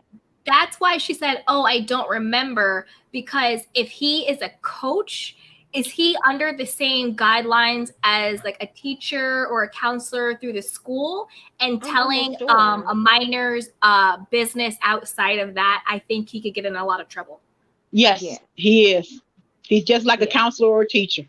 Yeah, he can get in a She lot of felt trouble. bad. Confidentiality. Yeah, Yes. Yes. Yeah. especially with the She minor. That's why said she was that. like, Yes. "Oh, I don't know where I heard it," and that's why her big Hmm. old Exactly. husband was sitting up there like that. And he knew you better be quiet because I got this. Yeah, Like he I think knew. he was He was like, like, don't "You you better dare not. say nothing. You better You not." better sit there and cry. Like I couldn't Right. believe her. I really could not believe she could get there. And even the way she was acting, even the whole thing with Destiny, that was distasteful because she has been married before. She's been divorced before. So I wonder how would she feel if Mhm. someone did that to her about her ex-husband because she complained that she went through so much and everything. First of all, how would you feel if someone said that you did a surprise wedding on your husband? Like that was weird. I'm sorry, that was weird. You didn't surprise propose him. You did a surprise wedding, literally in front of all these people, Mhm. and made him think he was coming to like a birthday party. Like what? So that right there was weird to me, and I think that she deserved that moment to kind of cry a little bit. Yeah, but it just I hate seeing people cry, but she deserved that moment. She needed to. Yeah, she I needed to think be she checked set. because she was wrong. Yeah. She needed to be checked, and I'm glad it was. I do think it was a little bit of an issue, but like Kimmy said, she's used to him not telling her stuff. Maurice not telling her stuff, which I don't think that's good. I get it. Y'all guys are in the same house. You want to, if she would have known that before, she would have knew how to check Tiffany Right. instead of I saying, got "Oh, your I don't back. know you." I got your back. Let Mhm. me know Yeah, about things. we're I got your family. back. Yep. Yeah, like to me, that was giving her that you don't have that parental role with my son to have that. Like, no, she's in the same house. She's feeding your son. She's around your son. She's paying bills for the house. The son, all of that. So I felt like she All needed Exactly. to of it. know that so she can check that right then and there, woman to woman. Now you have to go have this whole sit down with her husband and them two. It could have been deaded, you know what I mean? It could have been, or at least they need to have that communication. And I'm sorry, I know y'all probably not gonna like this, but I don't really see them together long either. I You don't see what? them together long. I don't see What, them Kimmy and I together don't Maurice? either. long. I I don't. don't either. I've said Kimmy Kimmy needs is a different putting type of Maurice on man. notice. She's putting him Yeah. on Yeah. notice. That is what she's doing. She is telling him, I don't know if he's understanding it, but she is telling him, these are the things that make me unhappy. These are the things you need to correct. And she's going to get to the point where she's going to be out. I agree Yep. with you 100%. She is putting him on notice. I don't know if he doesn't want to listen, but I see it very clearly. I don't Yeah. see them lasting very long. I don't think I he don't. sees it. I No. honestly don't. And I think he's giving me Marceau. He's giving me him. I need to Yeah. work. I need to do this. I mean, he's giving me that. But you see how Tisha is. Like, you don't see that. You don't see what's going on with her and her situation. Like, you really want to be this guy? I get it. That's your older brother. And you look up to him. But you kind of need to let that go. This woman is good. She's older than you. You know what I mean? She looks good though. She's older than you. Right. And, she's kind of got it together. So it's like, you need to spend that time. I just, mm-mm. I don't know. I think he doesn't see it, but Because he Maurice will better once he's wake up. right. Oh yeah. Yeah, exactly. He gonna Yeah. come Oh yeah. home one day, and that house gonna all Kimmy stuff gonna be gone, and Kimmy Yep. gonna be in her own house. Doing her Yep. Because own that's what thing. older women do. Like I told you, and you didn't Yeah. listen. Yep. I Exactly. get, Like I told you I once, told you. told you twice, third Twice. time out. Right. Wow. And She I'm told kind you the of rooting first for time him. She told her the first time when they was in the house together, she was letting her know about when she was talking about Monster. She told him the second time when they had the meeting with the parents and he ended up leaving, she saying like, you gonna leave me? Okay, that's 2. I'm gonna give you 3. Then once 3 get here, Kimmy gonna check emotionally out of that marriage and it's gonna be over. It's gonna be a wrap. Yep. Well, I want to answer this all one right, person. guys, I'm gonna get on out of here. Oh, okay. I gotta go. Thank you Okay, so much, lady. Candy. Okay. Bye, Bernice. Well, bye bye. Have a good one. Call in again, Sip with D. Call in again, Beauty. Okay, so Robin Carter said, so when people's products sell out, it means the product was never there or they did not make much product to begin with. And then she says, Robin Carter, I thought it meant people bought it all, so you got to make more. LMBO. I don't know what LMBO means, but so it means multiple things, right? So if someone has a product line and you go to their website and it says sold out, that could mean they bought 10 pieces and they sold out. Everybody bought 10 pieces and now they need to go make more and it sold out, right? Or it could mean sold out because you just don't have the inventory. Like you're not actually making this stuff. You have this front that you have this brand and it's up there, but you don't actually have any inventory. That could be for a lot of different reasons. One could be you just want to pretend like you are this designer or you're this person. And I'm not talking about Sharon. I'll be very clear.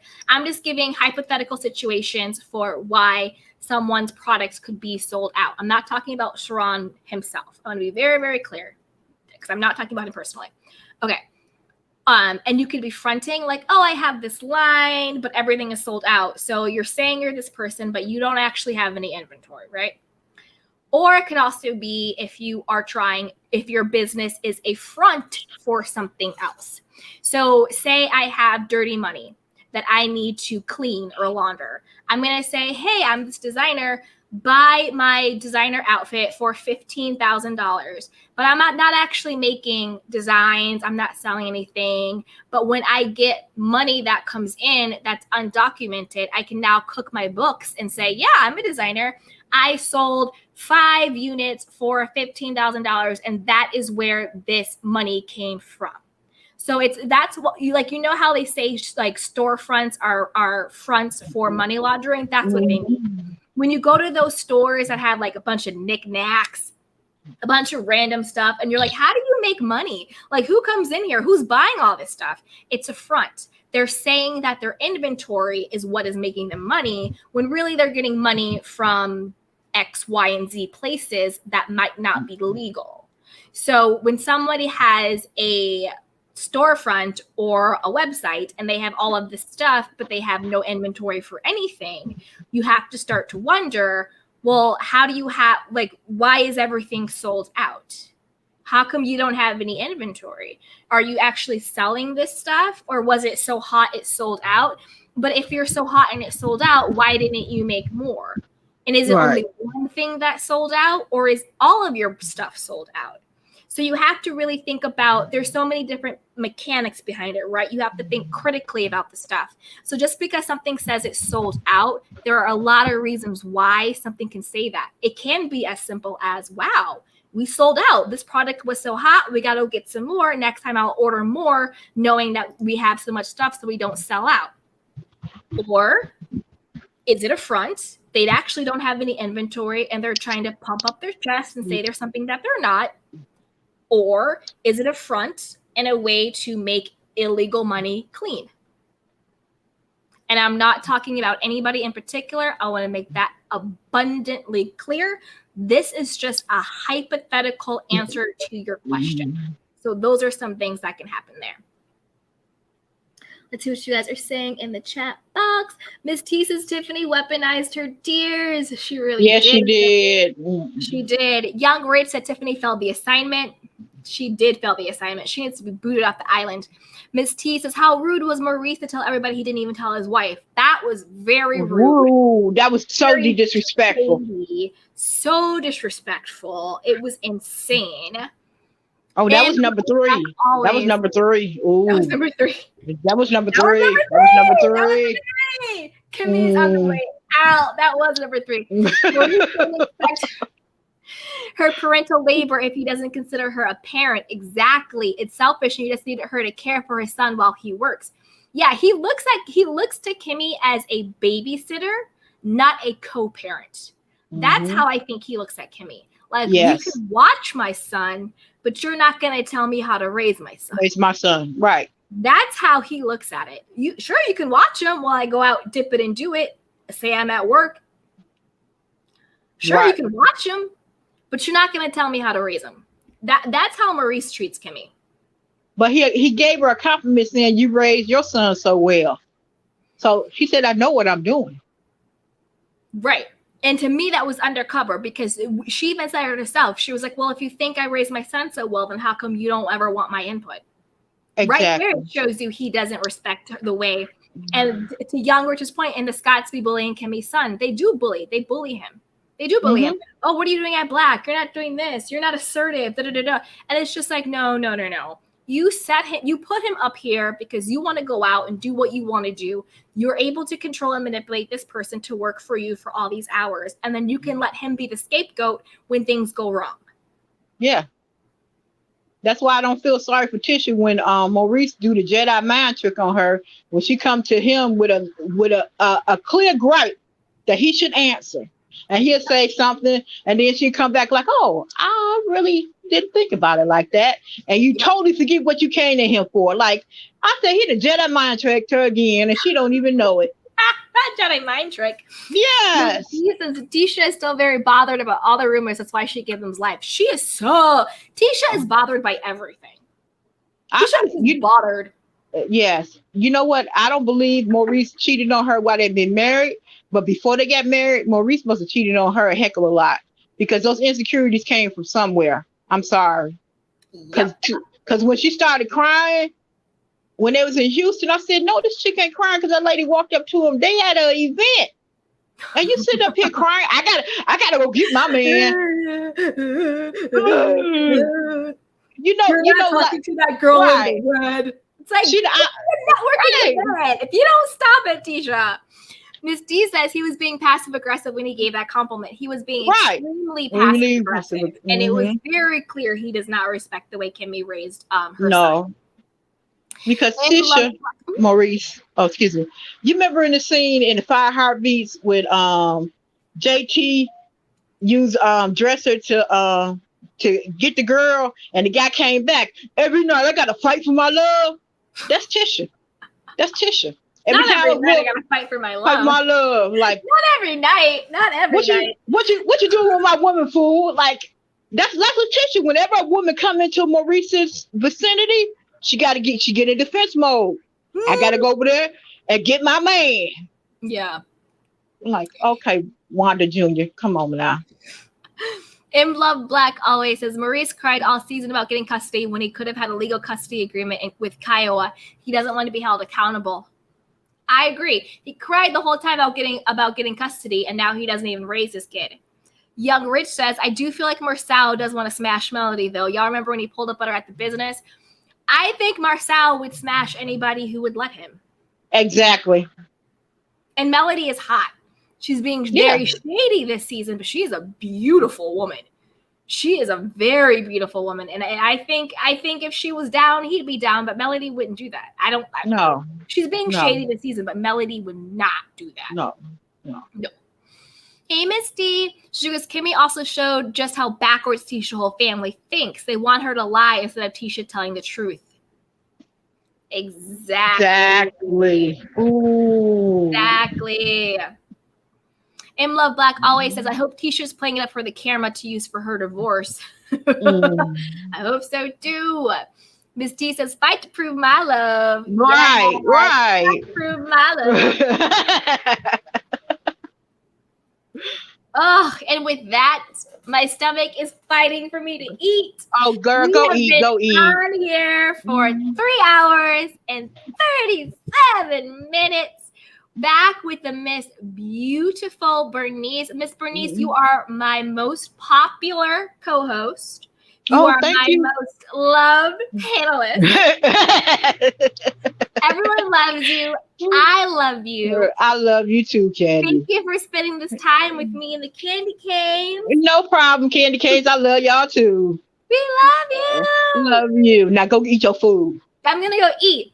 And you Yeah. guys, be sure to like this video, hit that subscribe button, hit the notification bell. Shout out to my mods. Miss T, you held it down for me this whole time. I love you so much. Oh, Ebony's coming on. We're about to say bye. You want to do last minute goodbyes? Yes. So I had like two comments. Yeah, The first one, I wanted to comment on the whole Destiny and Mel situation. And I thought it was very interesting that she didn't tell Mel about the divorce until it was over and finalized. But I kind of felt like the reason why Destiny did that is because like Mel is a producer for the show, right?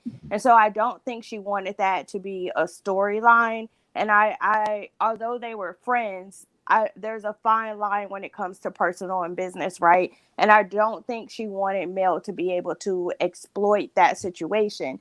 But we still saw a glimpse of that at her birthday dinner, right? Because it was clear that Melanie definitely knew Tiffany was going to bring that up. Oh yeah, she knew about the bone. She knew about the bone. Yes. She knew about it. Wait, super quickly. So Miss T, she said, when is the next live, Candy? Okay, so Miss T, the next live is tomorrow, 2 p.m. Pacific Standard Time. That's Wednesday, right? We may or may not have one on Thursday. I'm going to Big Bear with my friends this weekend, so we'll see. Oh, okay. And then Miss T, I will send you and the other mods a schedule for next week. So I love you and thank you so much for that question. But we will go live tomorrow. We're going to do a self-care session on healthy ways to cope with rejection. So we're going to do a self-care session tomorrow. Okay. Yeah. So Ebony, go ahead with your other comment. The other comment was about Falynn, which I came in kind of late, so I don't know if you touched on this or not.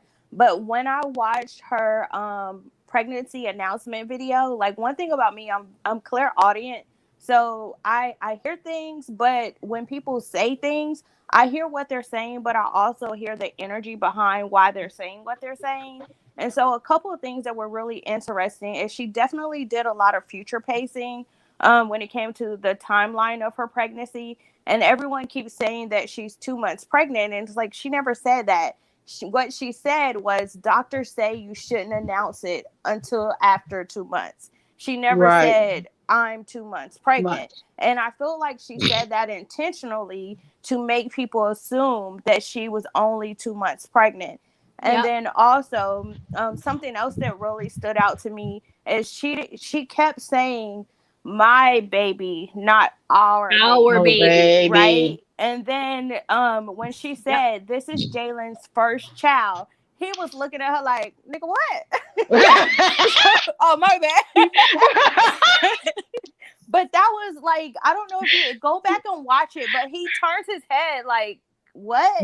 Like, and that was, he's like, what did I get myself into? I'm sorry. Right. That was his initial, that was subconscious reaction when she said that. You know, I don't think he was prepared for her to say that in that moment. So I thought that was very interesting, and just a lot of the things that she said, it was like you said, planting seeds to kind of make assumptions, and so that the blogs would fill in the story to say, oh, well, she's 2 months, or she's this and she's that, when she never said any of those things. Right, exactly. And then the last thing is when she did her interview with Tissa Tells, which I love, right? One thing that really stood out to me is at the end of the interview, and she was asking, and she was like, oh, Tissa said, I'm going to look in the comments and see if there's any questions, right? The entire comments was full of people saying, ask her if she's pregnant. Is she pregnant? Like, literally comment after comment was about her being pregnant. And Tissa skipped over all of those and was like, oh, did Simon get a vasectomy? She was like, that's the only comment. That's the only question I'm seeing in the comments. So it was very clear that she was intentionally looking over all the pregnancy comments, because either she probably already knew that, or either that was something that Falynn was like, we're not going to talk about this, right? This is off the table. Right. Yep. 100%. And you could. I knew Falynn was pregnant during the Tisa interview when she wore that hoodie. Exactly. You was like, Exactly. your face was beat, but you were wearing a brown hoodie up to here. Mm-hmm. Oh, I knew she was pregnant when she did the Up and Adam interview. I was on the fence with that one. But Her boobs is too damn big. Her boobs is too big. Her bigs is full of milk. Yeah. Her boobs is too big. Oh yes, yeah. Her boobs was too damn big. I'm sorry. And she kept trying to close her jacket. I'm sorry, boo. You pregnant. You ain't telling nobody. I understand that. Your first trimester is your trickiest because you can have a miscarriage real easy. I'm not mad at you.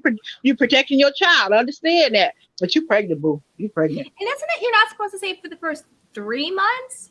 It's the first trimester. Yeah, it's 3 months. Yeah, so it's the first 3 months. I don't know why she said 2. It was intentional. Maybe she's doing that okie doke. Exactly, Ebony. I mean, when have you ever I don't even have kids, right? But all of my friends, family that have had children, they always say the first trimester. Like I've never even heard anyone say, "Oh, the first 3 months," or until it's always the first trimester. And I feel like her saying that it was to have people believe that she was only just now 2 months pregnant. Right. Exactly. You're right. She was planting the seed of 2 months. Because what would you take from that? If someone just says that to you, what you take is just 2 months. Mm-hmm. And even when she talked about her due date, she said, "Oh, I'll have the baby in winter," right? You know, most people are going to be like, "Oh, they might not give you a specific date, but they're going to say December, January, February." Yeah. And so the fact that she said in winter, that leaves a 3-month open gap, right, for people to try to figure out somewhere in winter. Right. And to your point with her being very tricky, winter doesn't actually start until December 22nd. Hello. So winter could be January, February, March of 2022. True. Right. Because Falynn's into all that stuff, so she knows winter equinox and blah, blah, blah, blah. So when she says winter, she's being very tricky there too, because people sometimes think November, December is winter, but November and December is actually fall. True. So she's very tricky. She's very tricky. Winter doesn't start until like I think it's the winter equinox is like this December 22nd, like 3 days before Christmas. Yep. October and November, the majority of December is actually fall. True. She's a tricky Ooh, one. she's good. She's good. Oh. With your tricks.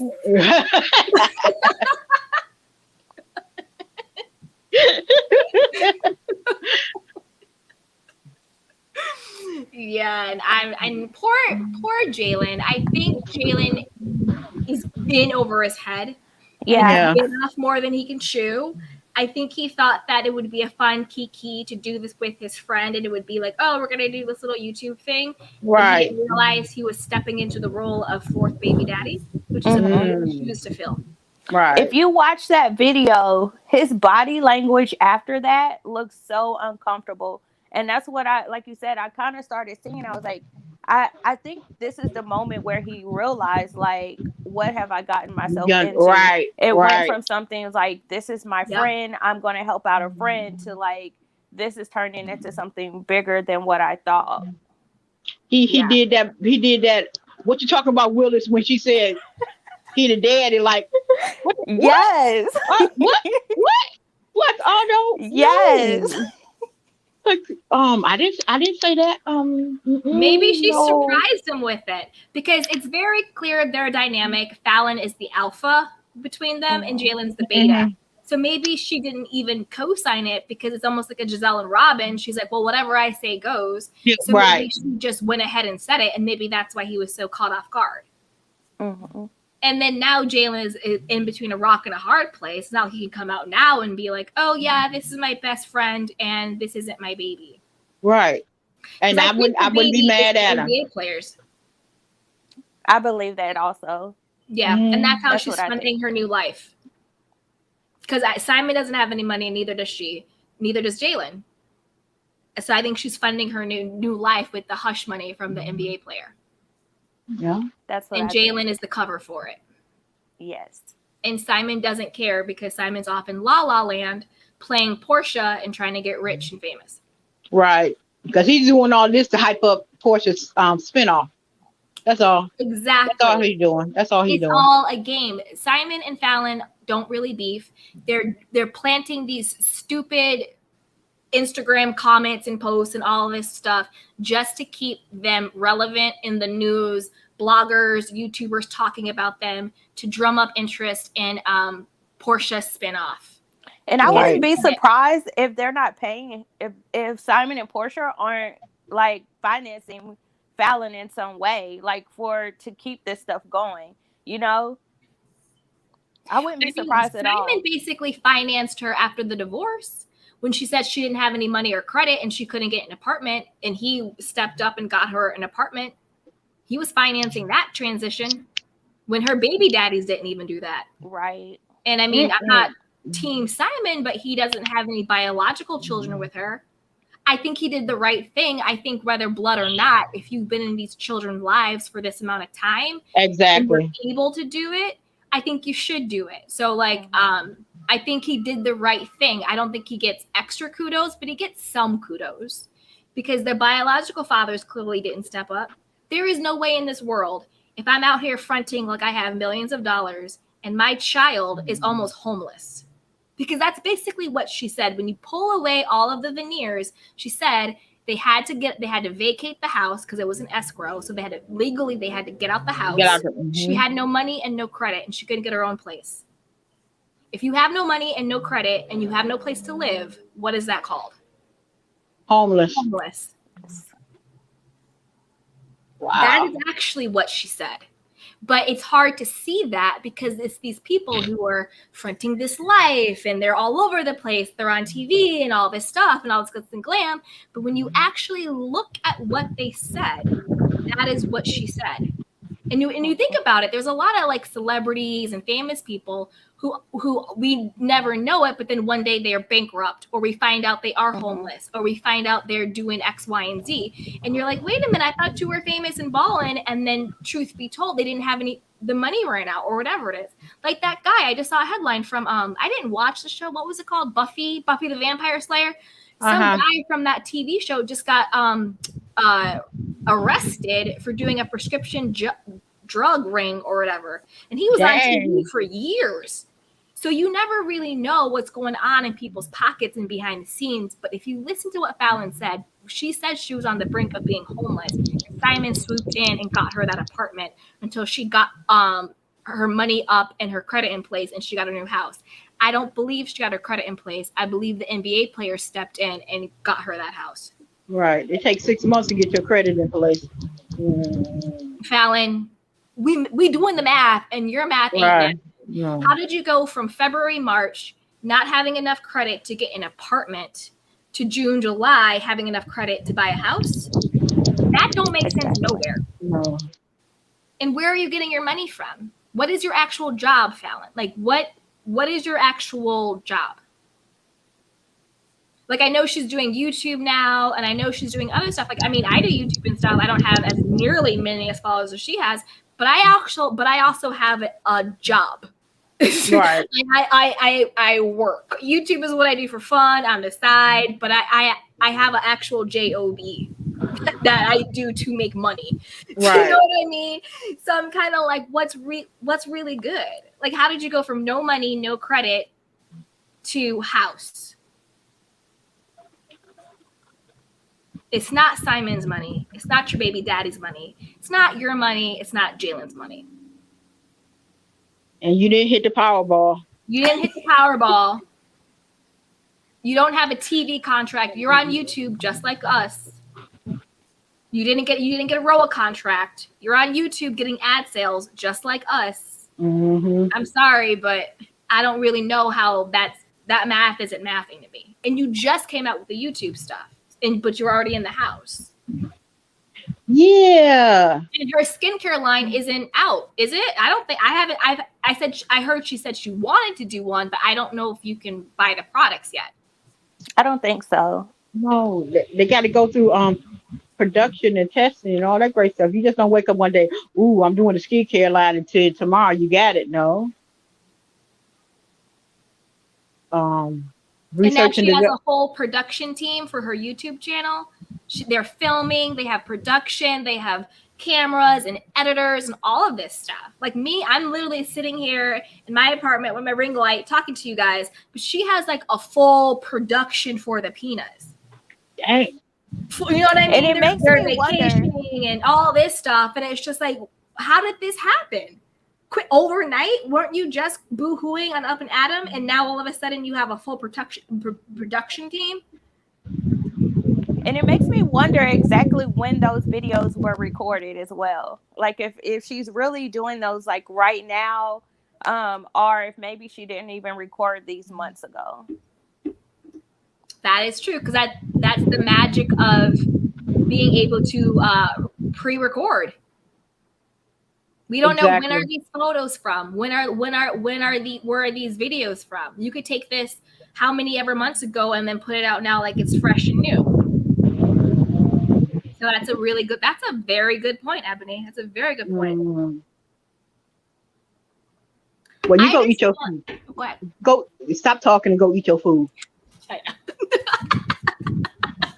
I know. I'm starving. Right. What I was gonna say was, I just want these people to be real, because to me, real life is always more entertaining and juicier than this fake stuff they're putting out.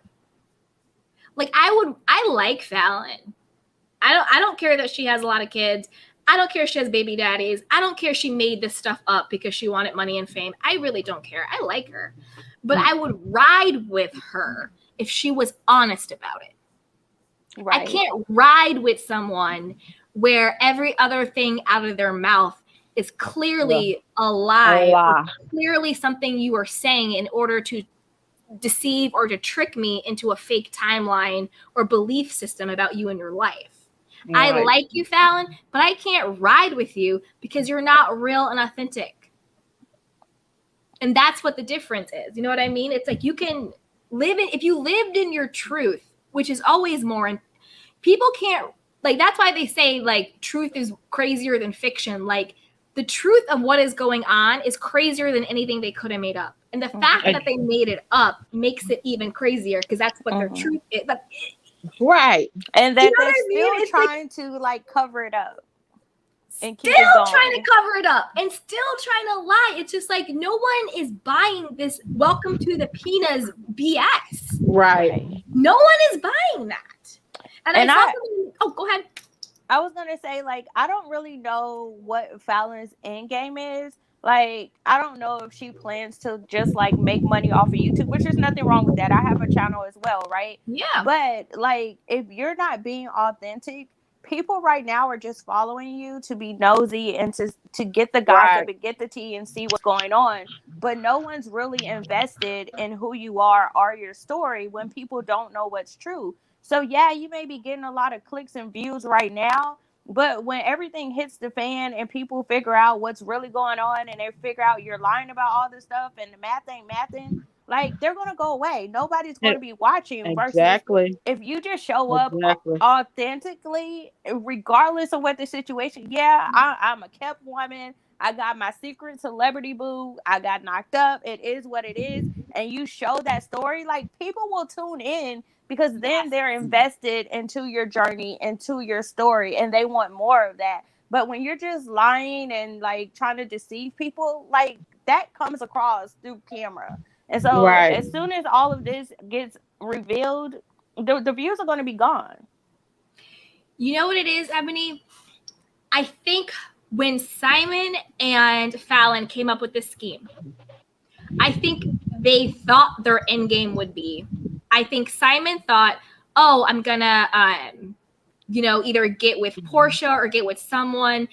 Whatever his end game was to continue this reality TV game. to get fame, to get notoriety. And he thought he could just pretend to be rich in front and that we would just believe that.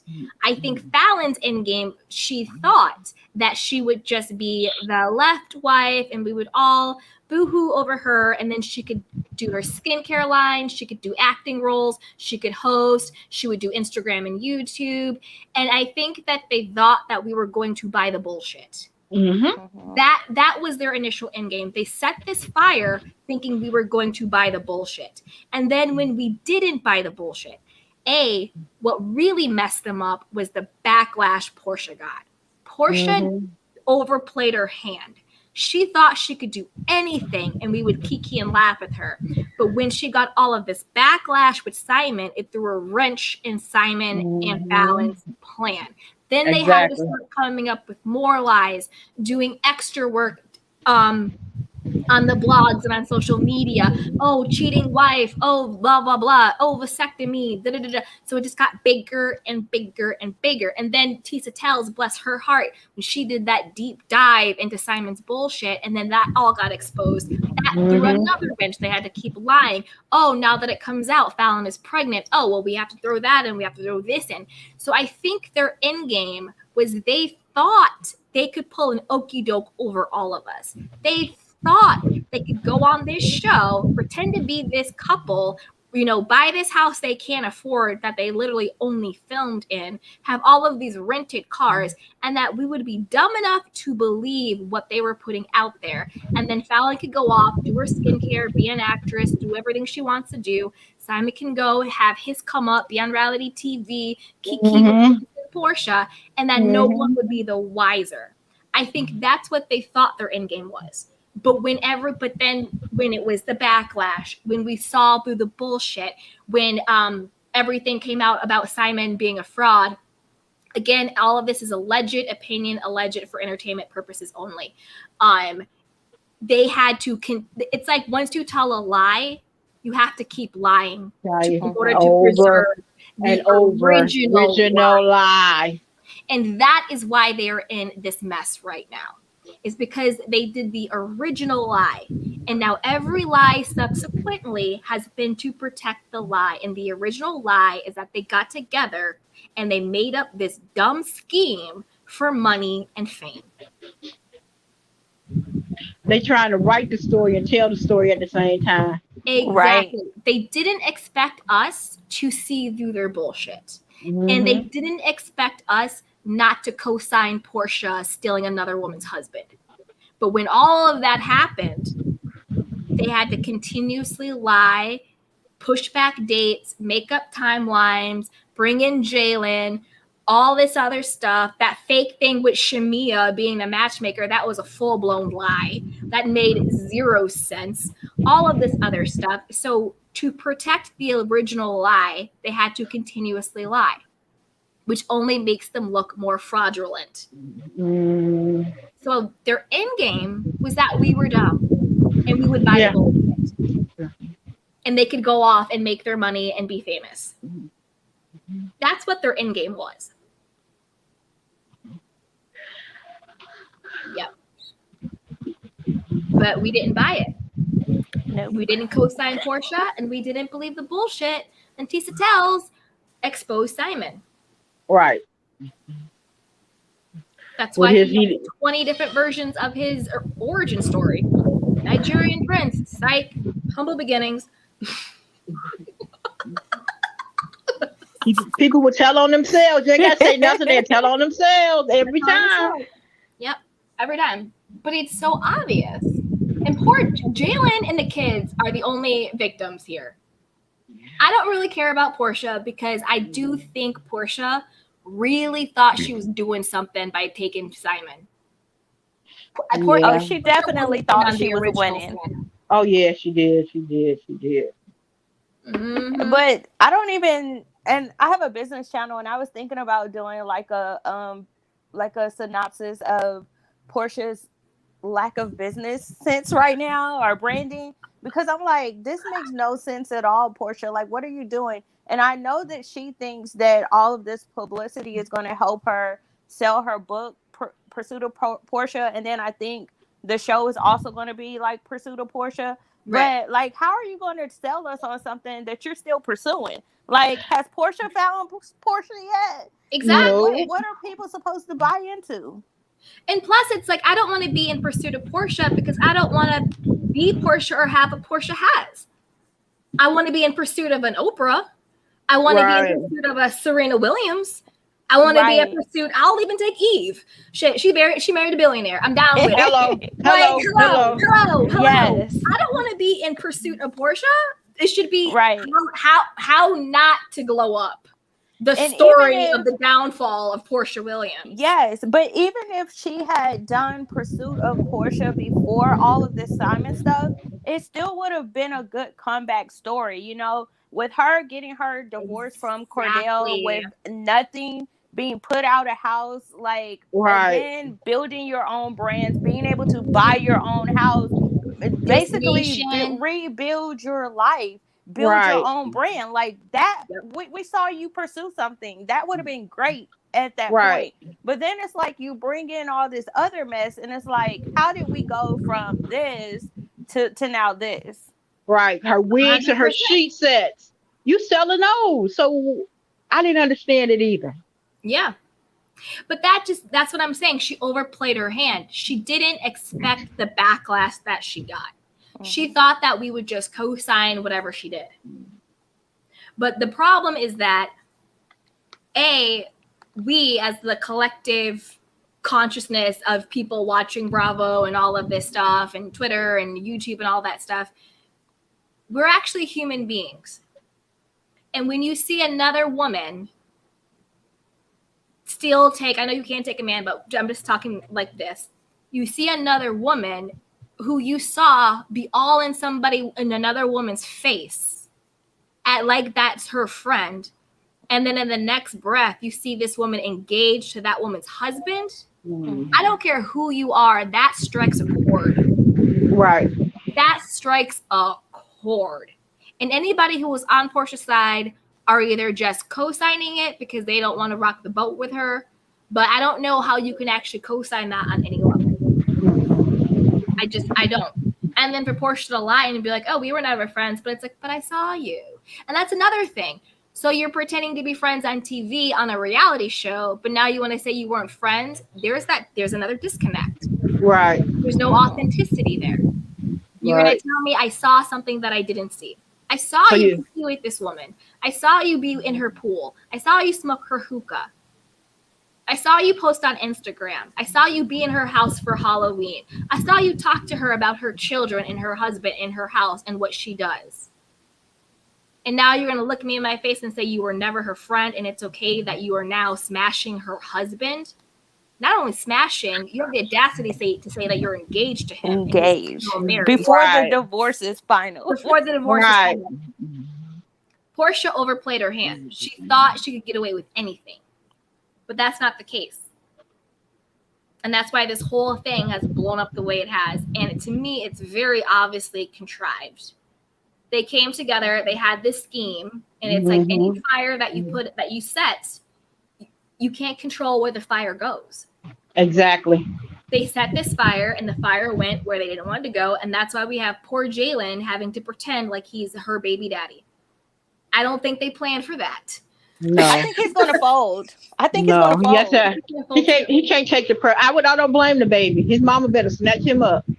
I don't blame him either. I think the children and Jalen are the only victims in this story. I feel bad for the kids because as much as it's fun to kiki and talk and hear baby daddy this, there are children, actual little babies' lives and hearts and minds who are affected by this. Exactly. So I feel bad for the boys and for the kids and for the daughters. Any of the kids I feel bad for. But I don't feel bad for Falynn. I don't feel bad for Portia. I don't feel bad for Simon. I feel bad for Jalen. And the babies. Been off more than he can chew. And the babies. Yeah. And the babies, the little ones. Hey, Jalen should be that me when being a friend goes wrong. Don't do it. Don't do it. Don't do it. Don't do it. That's a lot to ask of your friend. Can you pretend like you are the father of my child Right. to the world? Right. not just for Thanksgiving dinner, Right. for the world. World. And that's why I think he's going to fold, because that's a big thing. Because what about when he wants to have his own children? Right. But I think when you watch that video though, and his reaction I'm going to watch it. to her saying that was his first child, it caught him off guard, and he was just like, wait a minute. And you can tell, like, after that, his body language is not the same the rest of the video. I'm going to watch it. While I eat dinner, I'm going to watch it. Right. Now go eat your food, woman. This thing is over. Yes. That's your co-host. We're off now. Okay. I love you, Miss Bernice. I love you so much. Ebony, you are a delight and a pleasure. You are always welcome. Please call back in anytime. Anytime. Okay? Yes. I love your insights. Okay, Ebony, I love you. I'm normally in the comments as Entrepreneur Life with Ebony Vaughn. But I haven't been on any lives lately because I've just been busy. No, it's okay, girl. Live your life. Live your life. Right. Yes. Thank you for joining. I love your energy. I love your smile. Thank you for joining. Yes, thank you. Yes. Enjoy the rest of your night. Okay, you too. Bye, guys. Bye-bye. And to all you candy canes, I love you. Good night. I'm going to go eat. Please hit that like button on your way out. Subscribe. Hit the notification bell. We'll be back tomorrow at 2 p.m. for a self-care session. And yeah, I love you guys. If you have any you too. Email me, DM me, hit me up. I'm here. I love you guys. Bye. Bye-bye.